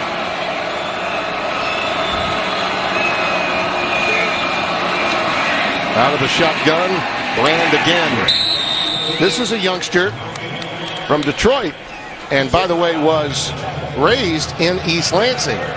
Transfer. This is a young man that only sacked 1 time, did have 45 yards rushing, did have a couple of interceptions a week ago. Redshirt sophomore Ryan Brand. 4th starting quarterback this year. He's got from the Detroit area, as you pointed out. Again, his brother plays linebacker here on the team as well, and he's got about 20 tickets. He had family and friends ready to come in for that. Raised in Lansing. Lorenzo Harrison now in the backfield. On 3rd down and 11. Harrison, look out! He's got a first down. That is a big get for the Terps. Stopped by Tyson Smith. Mike Tressel had pressure coming in the opposite direction of where it came. Here's the pressure coming here. They're going to run away from that pressure. Tremendous call. The numbers game working your advantage. Run where they ain't. That's the old school. Sparty couldn't be on the positive side of that one. Just a nice design play. Sometimes it's better to be lucky than good. Gain of 14 and a first down. Harrison on the stretch play, looking to get to the boundary. Steps out at the 19-yard line. Ushered out by David Dowell, number 6. And if that wasn't a play that's evidence of sometimes you're guessing, you run into the numbers that time and it's a minimal gain, if anything, but that last play was perfect. 2nd down and 8 coming up.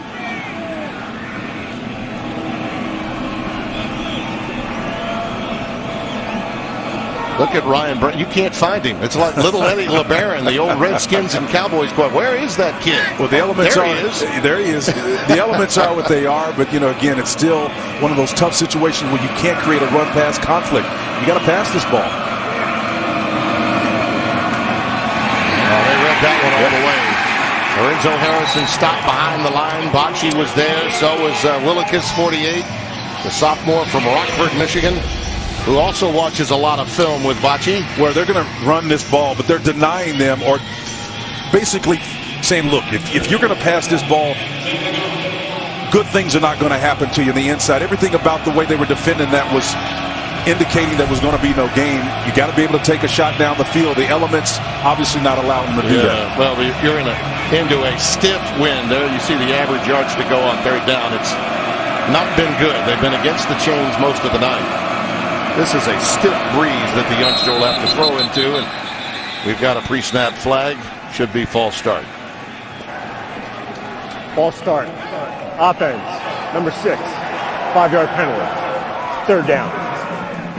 Ty Johnson guilty. Look at that. Glad our flight is not until the morning. Maybe it'll dissipate by then. You're right. It's flying right into their face. And so it wasn't suggesting that you want to pass into that, but they had their quick game available to them in the first half, and they worked it and got away from it a little bit. Converted a 3rd and 11 on the ground a moment ago. A lot more to get this time. So look at all the numbers here in the box. That's what's the challenge is. They're going to bail out of there, go with a 3-man game, but he's just trying to get better room for the punt after the handoff to Ty Johnson. Stopped by Morrissey, number 10.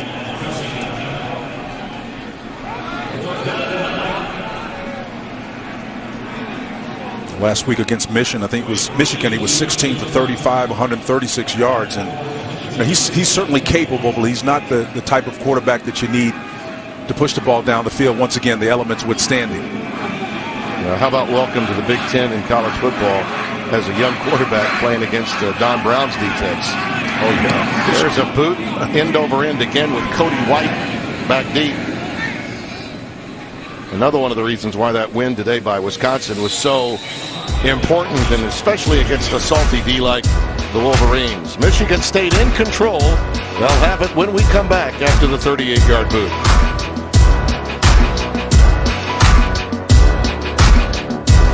It's a Thanksgiving football tradition. It continues on Fox just down the road in Detroit.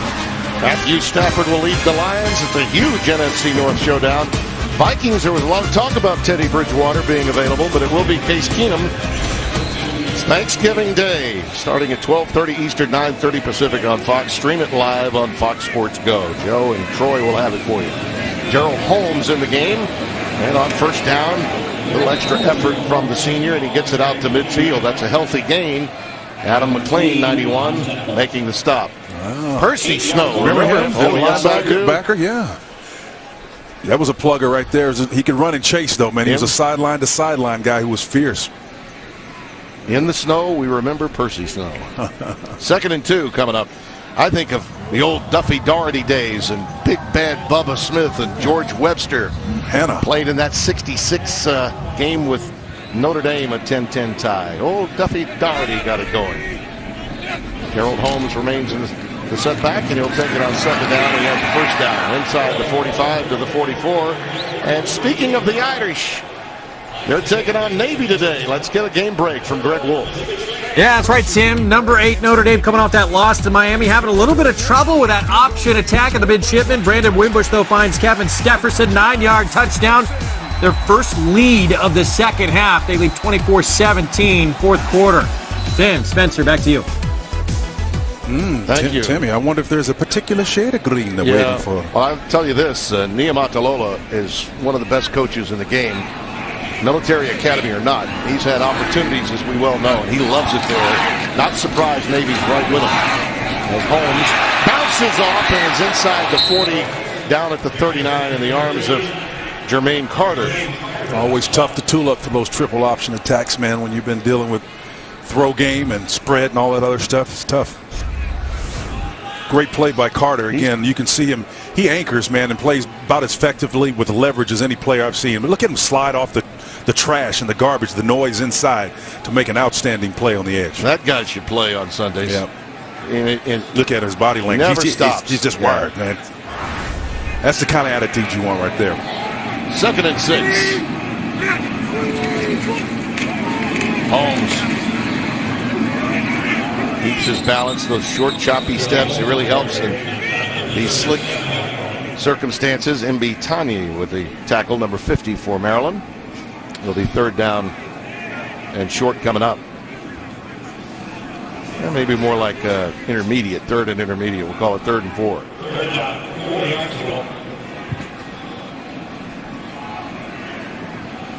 The elements, I call it the inner game. The inner game cannot not be played. Who's running fast despite the elements and who's competing? Carter's competing. They've got the wind in this quarter. And Michigan State is at an offensive advantage, and they got quality field position. What are they going to do with it? They keep it on the ground, and that's why. Holmes inside the 25 to the 22-yard line. Antoine Richardson with a saving tackle, a 16-yard gain. Yeah, if number 20's not there, you're in a spot. Here's Richardson coming here, and the play will come inside. It's the inside zone read. Number 20 comes down high out of the hole to make a play, and if he doesn't, he hits his head on the goalpost for another score. And again, it really starts to come down. Just a tremendous job of, look at him instinctively pull that ball up to his chest when he feels bodies coming around him of opposite color jerseys. And again, the nice stop in open field.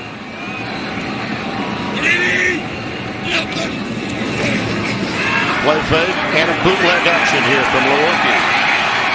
He'll take himself out at the 15. Going back to Holmes for just a moment, he was the young man that decided to take his case to his coach after that 3-9 campaign and said, listen, we lost our identity. Let's have some players-only meetings. Let's take ownership of what's going on. And for him and for a lot of these seniors, it means a lot to finish this season 9-3, go to a bowl and get a 10th win. Well, clearly it means a lot to him. Again, he was 4 yards to go. Just 40 yards on 9 carries was his best performance so far this year before today, and he's showing up big time. 2nd down and 3. Inside the 10-yard line. That's another 1st down. 1st and goal coming up after a gain of 5. David Beadle with that left guard and Kevin Jarvis, man, they're just pounding away. The point of emphasis in the second half was just all about this domination on the inside line and the guards and the tackles, and they're continuing it well into the second half. See, they play Rutgers on the road. That would get them to 9 wins. And an opportunity, if they win that game, to go to a bowl, not a New Year's Day 6, but probably one in the state of Florida. Good weather. And you get a 10th win, and all of a sudden now, the narrative of your program is back where it was in prior years to 2016. Holmes is stopped after about a yard, and that's it. Oh, now, baby, they're talking late turnover here. And with those scrum situations, we have learned that you had better wait and see if there's a late signal. Pretty good idea, though, by Maryland to be trying to strip it out of there. They need a turnover here. That's one way you can tell whether or not the team is engaged. Are they trying to make a play? No give up here. Again, you can see Holmes searching for some space in there. Coulter and company ripping, trying to strip that ball out. Hey, he's not down on the ground. They're still alive. After the play, unsportsmanlike conduct. Michigan State, number 55.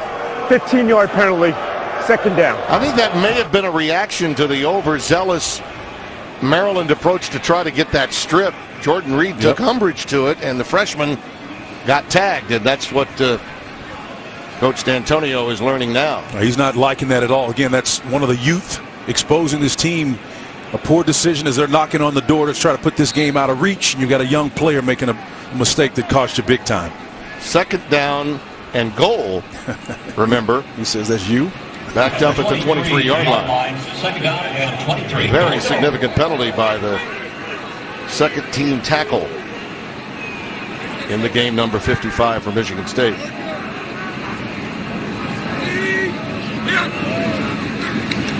Little shovel pass.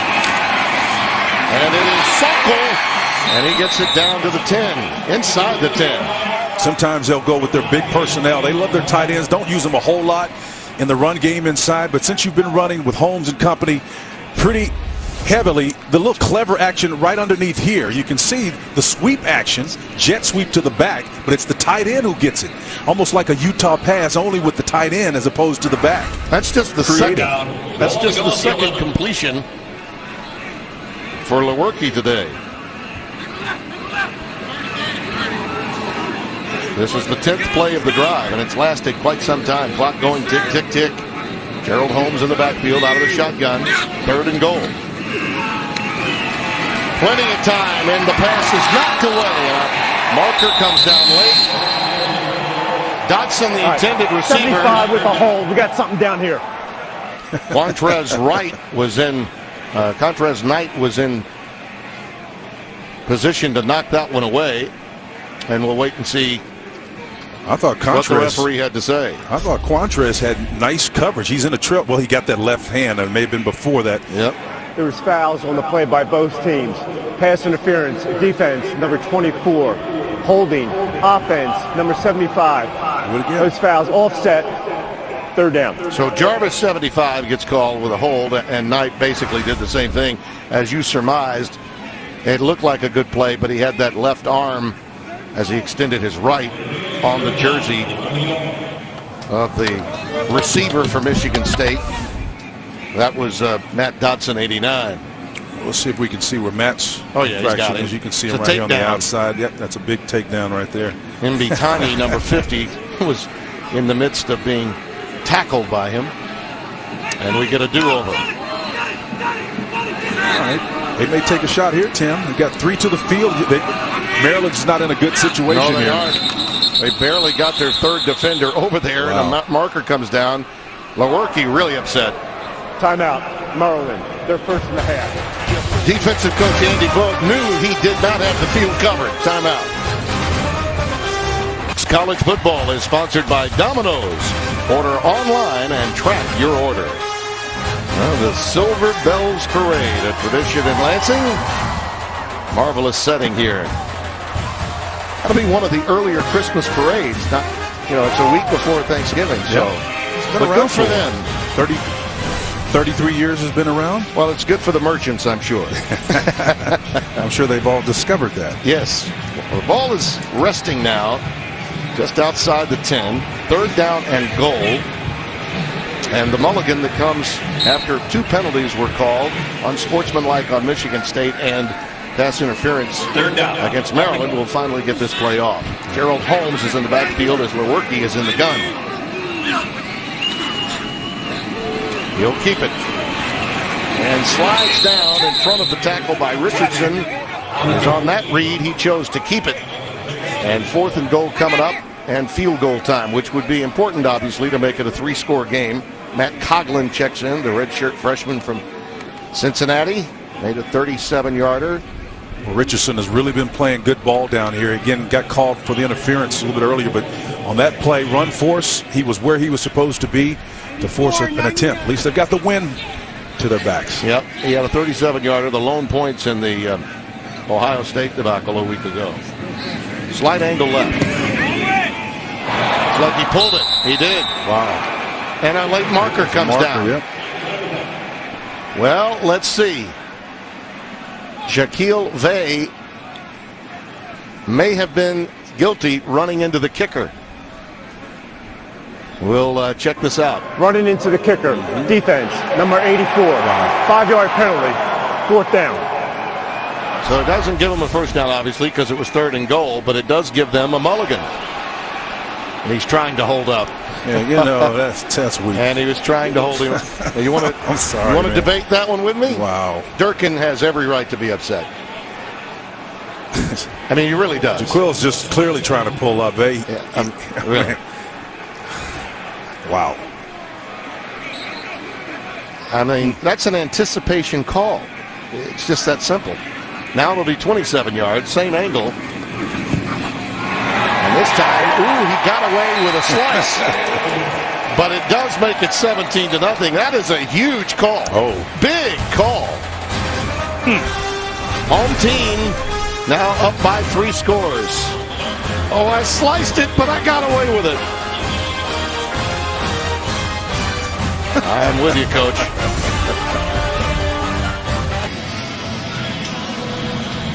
Some quality advertising for a potato chip company as the band marches on. The turtle is lonely. Yes. Fear the turtle, though. Durkin's got a good quality young team that just had to suffer through too many injuries through the course of this season. Sparty pumped up. Now with a 3-score lead. And Scanlon will boot it away for Michigan State. That's Funk bringing it up. Look at Jake Funk go all the way out to the 40-41 yard line. So the Funkmeister gets it out there for Maryland. And some quality field position here. And now a quick word from Duracell. Duracell is the #1 trusted brand. See what's left in the tank for Maryland here. Well, they're coming to the line of scrimmage with some urgency and some sense of purpose. So let's see if they can convert it. There are only 15 yards in the air for Maryland in this game. Lorenzo Harrison is in the backfield. Ryan Brand remains your quarterback. Been in since the start of the second half for Bortenschlager, who he came in nicked up both the shoulder and the ankle. And in these conditions, the circumstances being what they were, you got to believe DJ Durkin was just looking for a pitching change to see what might happen to ignite this offense.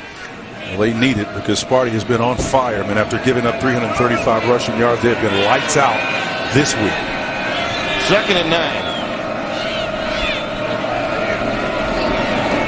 Harrison again. Head to about the 46-yard line. Negligible gain. Raekwon Williams, number 99 from Chicago's DePaul College Prep. Sophomore, 6'4", 300-pounder. Wearing George Webster's old number. He was part of that trio up front that just knocked the back right in the back of the right guard, Terrence Davis. And again, they're playing heavy up front with those 3 guys. They ask a lot of them in this system. Occasionally they'll get down with 4 as they are on this series with 1 stand-up guy outside. But now we got 4 down linemen. Actually, Webster wore 90, and the number's retired, so I beg your pardon. But George, I just always remember him as a great Michigan State Spartan. Brand coming out. Was flushed by Bocce. And Ryan Brand is down well short of a first down. Now, do you think about? No, you really can't, can you? Down 17-0 and the ball at the 45. We come to the end of the 3rd quarter with the snow falling. Why not take it in, huh? We'll have the 4th when we come back. Mercy, Percy Snow. Fox College Football is presented by Volkswagen. Why settle for an SUV when you can have an SUVW? And is sponsored by Dell. Don't just play, game.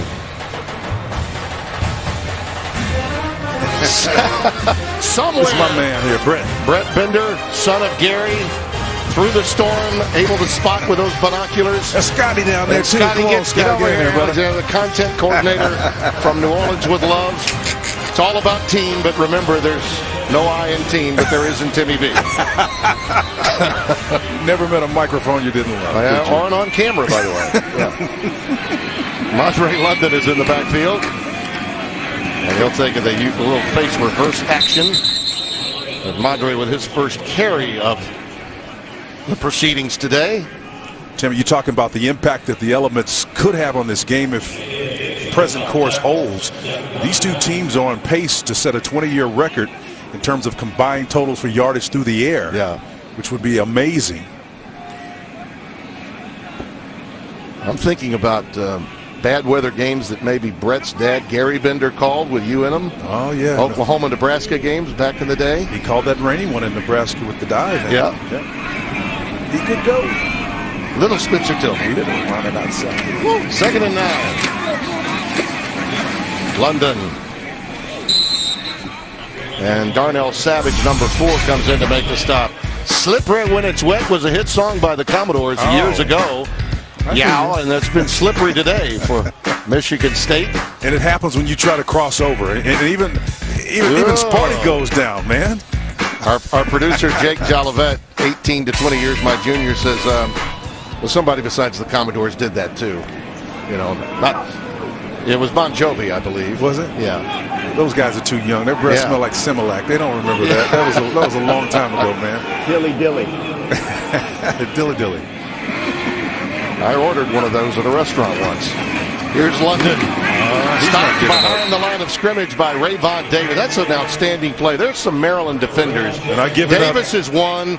Burkett is another. And you mentioned Jermaine Carter. They've been playing tough all day. Watch him come off the edge up here, off the top. And again, it's just one of those situations where he's understanding where the ball is coming, dips that shoulder underneath, and makes an excellent play on the ball carrier.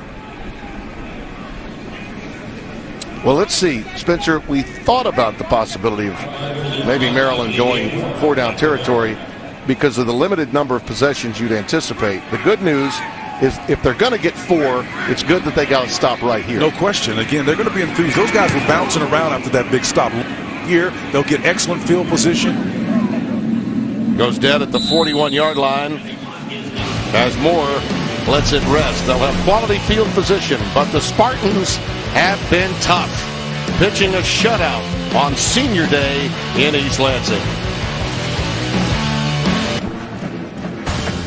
Fox College Football, presented by Volkswagen, is sponsored by Dr. Pepper, the one fans crave. And time now for Winning Duos, sponsored by Volkswagen.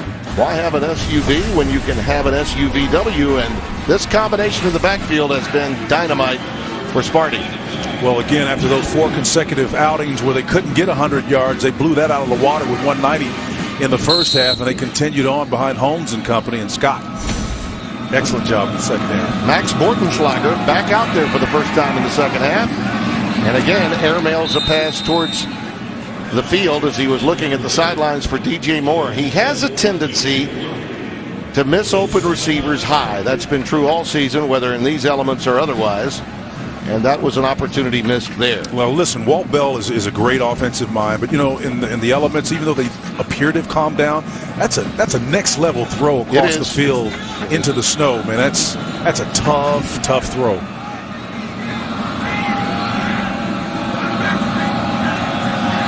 Second and 10. Bortenschlager on a little curl coming back to DJ. Outstanding stop in space by Antoine Simmons, 34. Youngster from Ann Arbor, Pioneer High School, Antoine Simmons making the stop. He's a quick twitch guy, and you can tell he's got a tremendous future, number 34 in green. Yeah, Mike Tressel told us there's a number of youngsters he's going to start moving up to get more time. Andrew Dow is the star at that player at that position, number 5. But again, Antoine Simmons, as you pointed out, is going to get a lot more playing time along with some of the guys up front as well. That's now 20 passing yards for Maryland after that completion. Lorenzo Harrison in the backfield on 3rd and 5. I wonder now if it's 4-down territory. This one is caught. We won't find out because it's a first down. DJ Moore cradles it at the boundary. That catch made possible because of Justin Lane. Justin Lane is playing a technique here. Number 2. He's playing a bail technique. His back is to the quarterback. It's man coverage, but his back is to the quarterback. He doesn't see the ball come out, so he can't close it. That's an opportunity to step underneath that and pick it. 1st and 10. Bortenschlager's pass is open. That's Tavon Jacobs. He lost it. And now a marker comes down. Okay, now was it incomplete or was it a catch and a fumble and a recovery before the flag? It's going to be defensive pass interference. But he didn't complete the catch. But if it's pass interference, it won't irrelevant. It won't matter. A lot of those have happened today to Maryland. Coulda, shoulda, wouldas in the passing game. The ruling on the field is a completed catch. There's no foul on the play. First down. And he did recover his own fumble. So that, in effect, in real time, I actually got right. Jerry McGinn, our referee, says. And he did complete that. Yeah. He did go down and then lost it. Well, let's see if that's not a helmet-to-helmet tag there, too. So and then he may have been defenseless. They'll probably get this off. But wow. I'd call that a good no call. On first down, Bortenschlager on a post. That's got to be a flag. Jacobs, the intended receiver. David Dow, the free safety, was the one. Well, not David, but he and Willis were with him, 27 and 6. Pass interference. Defense, number 6. 15-yard penalty. Automatic. First down. Yeah, that was a do-say-do he was performing with him. Yeah, Dow had him back there. Again, he just had his hands on that. You see him wrapped around the waist. The back judge saw it, and he was beaten, though. Probably in his mind, if he doesn't do it, it's a touchdown. So 1st and 10 with the ball at the 11. 3 penalties, 35 yards against Michigan State. And Jake Funk is in the backfield. Number 34. Play fake to him. Mortenschlager in trouble. Now flushed and down. Willikis 48. Gets the sack. I think he was trying to get DJ here. Well, he was trying to get Moore, too, and Moore just came down underneath, tried to do an arm-over technique to get open. It's just excellent coverage on the back end there by Justin Lane, the field corner. The pressure kept coming up the middle. Raekwon Williams, the nose tackle and company, and, of course, 48. And he was all over. That one is caught. That's Jacobs. Very close to the necessary line to make. Terry Willis had him dead to rights. 27 again, the back safety, and Jacobs kind of stepped out of it. You're going to see 27 right here working on him. Got nice leverage. A little natural pick by Moore. Got him off of his man a little bit, but he had a chance to make that play in space. Just missed him 4 extra yards before he got out of bounds. I think you can see some confidence in this Maryland offense now that they have the wind at their backs. Yep. Harrison in the backfield. And he'll take it. That's great running. running. All the way! Touchdown, Terrapins! Touchdown. An excellent drive by Maryland. How big now is that? Think about it. How big now is that penalty on the field goal try? Folks, when we say smoke through a keyhole, this is what we're talking about. Despite the push, he's able to squeeze through their spin move to get inside. The last line of defense couldn't stop him in there. Just a tremendous effort. Max loves it. Number 18, the first one to help him up. Darmstadter for the extra point.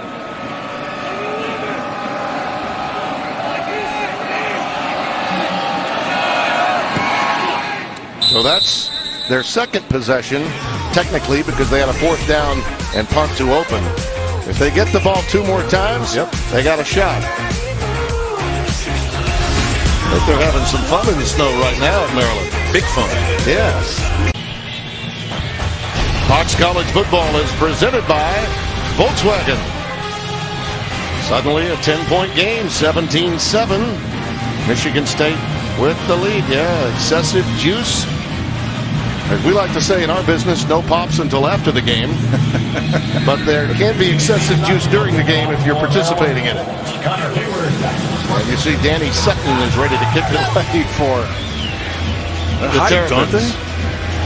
Yeah, well, he's got wind behind him, and he got underneath it. It's a high kick and short, taken by the up back. And he's getting free out to the 45, maybe the 46. Antoine Simmons, you know, he's pumped up. Normally tackling people.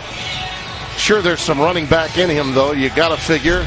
And he took advantage of some blocks here on this short kick. Well, up back, no, they're typically not going to field the ball, but he shows great patience here and waits for those heavy guys to get in front of him.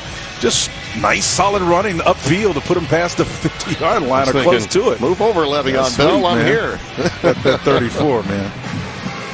Great field position for the Spartans here at the 47-yard line after that run by Simmons. You think L.J. Scott's going to get a steady dive? Oh, you better believe it. Lone setback, number 3. He had a career best first half. There he goes. That'll get him at least 6, maybe 7 on first down. Jermaine Carter, the first to make contact.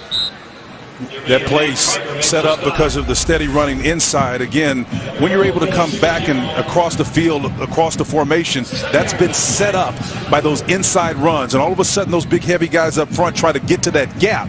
But the hole is going to break almost 2 spots over from where they are. And that's just conditioning. Great play calling and selection there by Dave Warner, getting his back 2 holes away from where he typically has gone the balance of this second half.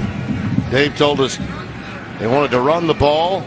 They wanted to get some explosive plays, and they've gotten them out of the ground game throughout. Second down and 3. And another first down gained on the ground from Scott.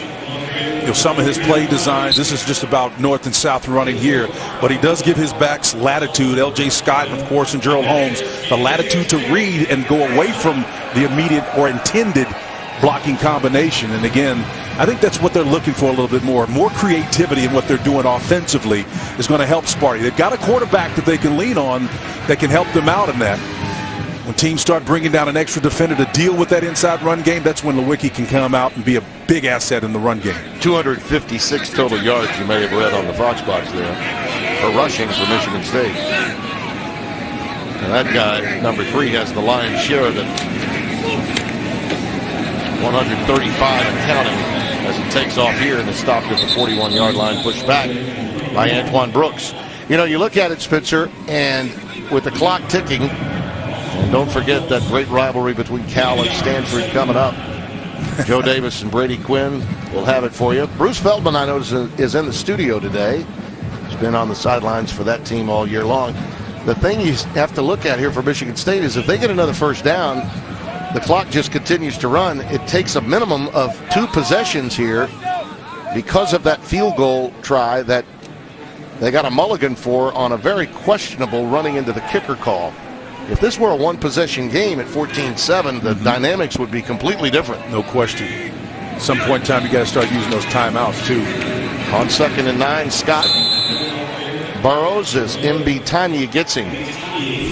Here it is. This was going to be about a 33-yarder, and you can see him holding up. Tic-tac. I mean, very tic-tac. Durkin very upset, and then he gets a 27-yarder, barely. And the difference between 3 scores and 2 at that point, and now 2 and 1 at this, is significant.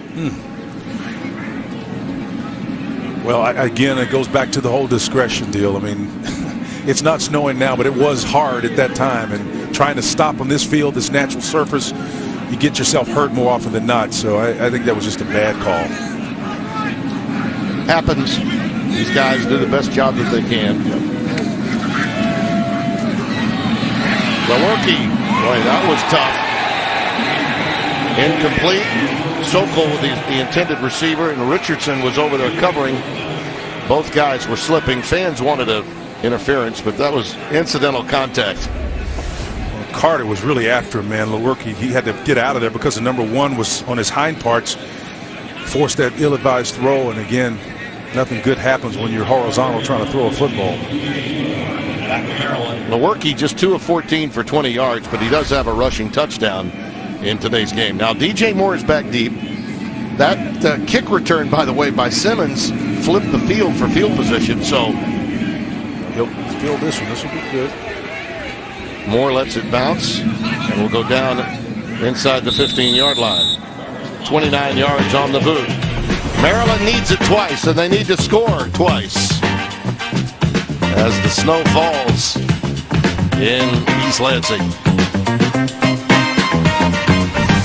And for the Duluth Trading Company hardest working player, and listen, Shaggy, Greg Noisy needs to show us his locks there. There's Judd, our camera crew. Mickey in the end zone, getting the job done, giving you those great angles. Thanks, fellas, for a job well done in difficult circumstances today and throughout the season. Out of the shotgun. Nice, got him. It's right there, and it's dropped. How many times has that happened? Lorenzo Harrison, granted the ball might have been thrown a shade behind him, but catchable. Got to make that one, though. And the hash caught him in a cover 2 type scheme. The softest part of the field is going to be right up the middle. Again, nice zone read to kind of bring those linebackers up, get the ball just over the top of them, and that's exactly what he did on that play. Just couldn't complete it. Joe Bocci got fooled, pulled him up, missed the throw. Jake Funk is in the backfield. Bortenschlager remains at quarterback. Maryland has got to get something here. You know, he may have. Yeah, Moore has the first down and then some. They're pacing tempo now, trying to take advantage of it. The weather's kind of calmed down a little bit more. The precip not as heavy as it was earlier. And the wind is at your back. Yep. And it's a big wind. We mentioned sustained at 20-25 miles per hour. First down for Bortenschlager. Funk remains the setback. Got him again. Yep. Caught on the corner by Moore and right Justin Lane on that boundary over there, number 2. They keep coming back to him again, and Moore's the guy. They're going to go to him. Remember, 8 TD passes, that leads the conference. He's caught a pass going back almost 2 years now in every single game. 31 games coming in. Mr. Dependable. Had a few drops early that hurt Maryland. Yeah, indeed. Harrison is now the setback on 2nd and 1. We'll get out of this right here because that's it. He got him right now. Missed him. And a sack. Bocce got to him. But you're right. He had an open receiver he didn't see. Yeah, you had a 12-yard distance between the receiver, and the type of coverage that they were playing allowed that inside receiver just to turn and present his numbers underneath. That's like stealing. I mean, again, this right here, this combination of route here across his face or the switch, either way, he's open. Number 10 is open right now. You got to be able to see that, but the pressure's coming up in your face. It's problematic. That offensive line has got to protect him. 3rd and 4. Here comes pressure up the middle. Or the boundary again for Moore. A lot of cushion being given over there. Clearly they are trying to keep defensively, keep Maryland in front of them. Justin Lane ushering him out. See, now they're out of character. Now Mike Tressel, co-defensive coordinator, told us that they were going to try to pressure early. Now, again, the context is 1st down. They're going to tend to be more conservative. 2 deep safeties typically. Tells you the smartest part is this is where they're most vulnerable, except they're rolling to a single coverage. And he loops one deep this time. 50-50 ball, almost intercepted. Dangerous. Moore became the defender. Did a nice job, too, in making sure Justin Lane did not get the pick. Well, they did a great job after he picks up the back snap, and then Sparty rolls into a single coverage look. That meant they had an extra defender out there where he tries to go with the ball. And again, you can see there's another defender coming here, but you also have a guy outside, Justin Lane, the field corner, playing that side as well. So ultimately 2 defenders on 1 player because they rolled to it late. Remember, Johnny Jordan had to move in at center because of the injury to Brendan Moore in the first half. So a new center, and that showed up on that snap. Hortonschlager again for Moore. He's got a 1st down inside the 35-yard line. He's giving Graham the luxury and the flexibility. When they go with 2 deep safeties all day long, the weakest part of the field is going to be along the hash marks. It's up to the quarterback to find the open receiver. That's 20 yards, and DJ Moore is gassed. And they're staying back in this 2 deep look. I mean, this is where they're going to be vulnerable here, right up the hash. Hortonschlager again decides to run. You're right, he turned down some open receivers, didn't he? Yeah, DJ Moore is absolutely gassed. Watch this after the catch, Spencer, a moment ago. It was a helmet-to-helmet pop, too, and again, you can see him breathing. He got touched on that play. He's breathing hard. Yeah, he's breathing hard, but he got touched on that play, I'm going to tell you. And the timeout. Timeout, Michigan State. Yeah, they're gonna tend to him, I think, right charge. now. Timeout. DJ's like, how you doing, young fella? All right, before this drive got underway, Maryland had 56 yards passing, okay? This drive alone, they have 56 yards. Now, listen, Mike Tressel knows that they need 2 scores. They're playing back. They're allowing Maryland to get the dinks and the dunks and nothing big. But at the same time, they're moving it along right now, and so they with 3:11 remaining. They're going to have all their timeouts. They're going to score here. I told you they'd have 4 possessions. This is going to be a fun finish. Yeah, and that, by the way, it would really be 3 1/3 because they punted on 4th down to open the quarter. But it's going to take 3 really good possessions. Hortonschlager's pass on the curl is complete, and that is Jacobs, Tavon, the senior from Camp Springs, Maryland. Sparty playing it safe with their coverage, seeding the underneath routes. He had a career-high 8 catches for 92 last week against Michigan. Somebody's going to be open here. Going fade into the corner. Incomplete for Moore. Justin Lane right there with him. Depending on the play. He was really tired, and now he's limping a little bit as it comes back towards the line of scrimmage. Justin Lane does a nice job of just touching him and bouncing and then trying to locate the ball. Not that he has to. There's no face guarding here at this level, but again, that's nice man coverage across the board by Sparty on the back end. Mike Tressel trusting his guys down here to go with man coverage. Yeah. No more of that 2 deep look that kind of got him burnt earlier.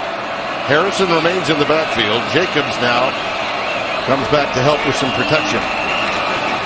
Looking again for the end zone. Pass underthrown for Harrison. Well, it was a nice wheel route, and the pass just a little underthrown.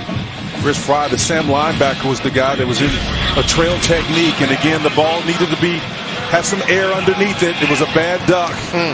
Looked like it had a string on the end of it and just kind of died right in front of the defender. And he just missed him, man. It's just tough, but he knew it. Timeout. Michigan State. Michigan State takes the timeout, and you got to know, from the Spartans' point of view, they have to defend this twice. It's 4-down territory at this stage. That's right, no question. And again, I think the fact that they've been willing to take these shots down the field late here and have had a modicum of success, particularly with their underneath stuff, shows you, hey, they're not afraid. I tell you, DJ Moore's showing me something here. He's been targeted so many times in this drive, back and forth and playing with tempo. He's clearly tired, but his presence on the field is an absolute must right here. Well, here's a look at what he's done. Again, on the boundary, he's been great, been able to make guys miss and then cause coverage to pass. This is all in this single drive here. They've worked to him. He is the go-to man for this team. Again, took some big shots along the way. Had to take a breather and think about that one. He's caught balls from 9 starting quarterbacks in his career. Leads the Big Ten in receiving 8 touchdowns and 857 yards coming in. Now this kid, we said before the game, for them to have a fighting chance, he'd have to make plays. Well, he's made a ton on this drive alone. 3rd and 10.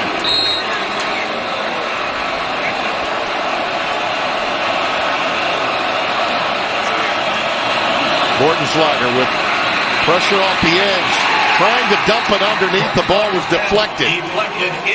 It was Jones, 93, that got his big mitts up there, and it's 4th down. Naquan Jones, number 93, got that big hand. You can see a hand come up here. If you can't affect the quarterback by getting to him, there's other ways to do it. Raise those hands up if you're sure. Well, you got to have 2 scores. So rather than going on 4th, they're going to have the field goal try of Darmstetter, youngster out of Alexandria, Virginia. You see his longest is 51. This is from 36. Missed and he didn't get it. We're still having. Oh man, That's tough. I mean, listen. He hit a 37-yarder, the only points last week. Looks like the hold was good. He just pushed it. Wow. But they decided not to say that the game was on the line now. They're going to get points here. And sadly, that's the kind of season it's been for DJ Durkin. Mark, on the other hand, he's so understated even when it's a mystic. Gave the old punch. By the way, I loved our conversation with him. Mark is an understated leader. What he has done here in his 11 seasons is remarkable. I think that young man right there at 39 years of age still has a tremendous future in the Big Ten. I just love his attitude, and I think his awareness of what the challenge is and how to get back from it. He's got a plan and a strategy. Love being with him. Holmes ahead for 3. And they got to use the timeouts. Get the ball back. Maryland, their second of the half. It would be a 30-second time charge out. And a reminder coming up, California and Stanford, Bryce Love, who I think even with the missed game at Oregon State and the injury that he had while we were on hand at the farm about a month or so ago, I still believe the greatest threat, if there is one, to Baker Mayfield is Bryce Love. I think what kept him in it was that upset victory over Washington. Again, that was a big win. He had the gimpy ankle in that contest and continued to play well over 100-plus yards. And it's hard not to like him, man. Take a look here if Darmstetter slipped on this field goal try, which is another risk you take when you try for it. Plant foot, maybe? Yeah. Had a little bit of a slip, but I think he swung through it. Sometimes people say in pressure situations you may hook it. I think he was doing his best not to feel it, and instead he left it a little bit wide. 2nd and 7 after the timeout. Maryland's got to use him here. Only one left. And that's Scott. Ooh, the ball, did it come out loose? Did it come out? No. He kept churning, and he's at the 27-yard line. A little late. Well, a little late with that whistle being blown, and Maryland players were just trying to hang on to him and try to strip the ball, too. And the final timeout is taken by Maryland. That is the final charge. Timeout of the half. They're scrumming around and they're trying to pull it out. And again, I think they want to keep him upright so they can try to get the strip. That's he part still of it. had the ball. Yeah, he did. Touched on the Heisman a little earlier. Our conversation about Bryce Love coming up. You're hopefuls. Tell me about him. Well, you know about what Baker Mayfield has done. He is a leader in the quintessential sense of the definition of the word. Everybody gets better. Bryce Love has carried this team. And again, we just mentioned the upset victory over Washington. And then, of course, Saquon Barkley has had a tough stretch here the last couple of weeks. Been shut down for the most part. And Jonathan Taylor, the outlier. But I think the victory today puts them in a position where he can start, raising a little cane about whether or not he deserves to be in that mix. If you need a platform, he may have it, obviously, if they get to the Big Ten championship. There's an undefeated, and again, the trophy says most outstanding player. No one can argue whether or not that he is successful doing that. 113 yards today. 32. 132, I'm sorry, my bad. 32 today in that win. And a timeout taken by Michigan State. Timeout, Michigan State. Their final charge timeout of the half. Be a 30-second charge time. College football playoff top four, given what has happened today. And you got to figure, Miami, by the way, got down by 14 twice in their game with Virginia, having that early window game in the aftermath of the win over Notre Dame. Alabama with a non-conference game with Mercer, and Clemson and Oklahoma. Timmy, I have to admit something. I was trying to write Mercer right beside Alabama, and my freehand wouldn't work for me. So really, in college basketball, if you're using the metrics of the NCAA selection committee, right. Just playing a game against Mercer would hurt your metrics. It hurts you, no question. Hey, listen, it goes back to the argument we were making earlier about all conferences being created equal. There's a contingency out there that believes that the SEC still, even in the year which, they had Georgia, but they're not the SEC of 7-8 years ago, right? Top to bottom, absolutely not. All the more reason, though, to play. Would you rather see Alabama play Missouri today or Mercer? If you're a college football aficionado, I rest my case. Scott ahead for the first down, and that should do it. I'll tell you what, Wisconsin answered a lot of critics today. They really did. A lot of critics. Well, I call it the element of recency. What you do last, people tend to remember most. And November is the month when you make the marquee statements to close it out. Be very interesting, the what-if game that is played in the next 4 or 5 days leading up to the holiday weekend, Iron Bowl weekend. Well, it helps that you're part of a blue blood conference, to be sure, and they'll get all the consideration, much like Ohio State did a few years back when they leapfrogged TCU and Baylor on that final weekend. Yeah, Ohio State did it by virtue of blowing out Wisconsin. That's right. In that 2014 Big Ten title game. And it's going to be, listen, for Wisconsin's sake, they're going to need Ohio State to take care of Michigan next week to bolster them, if they still need that help. And by the way, in all this conversation, UCF not even mentioned. And I think that's shameful. Sorry. Because of how good that football team is. And nobody good wants to play them. Yep. Oh, by the way, Maryland did at home and got spanked. Yeah, that's right.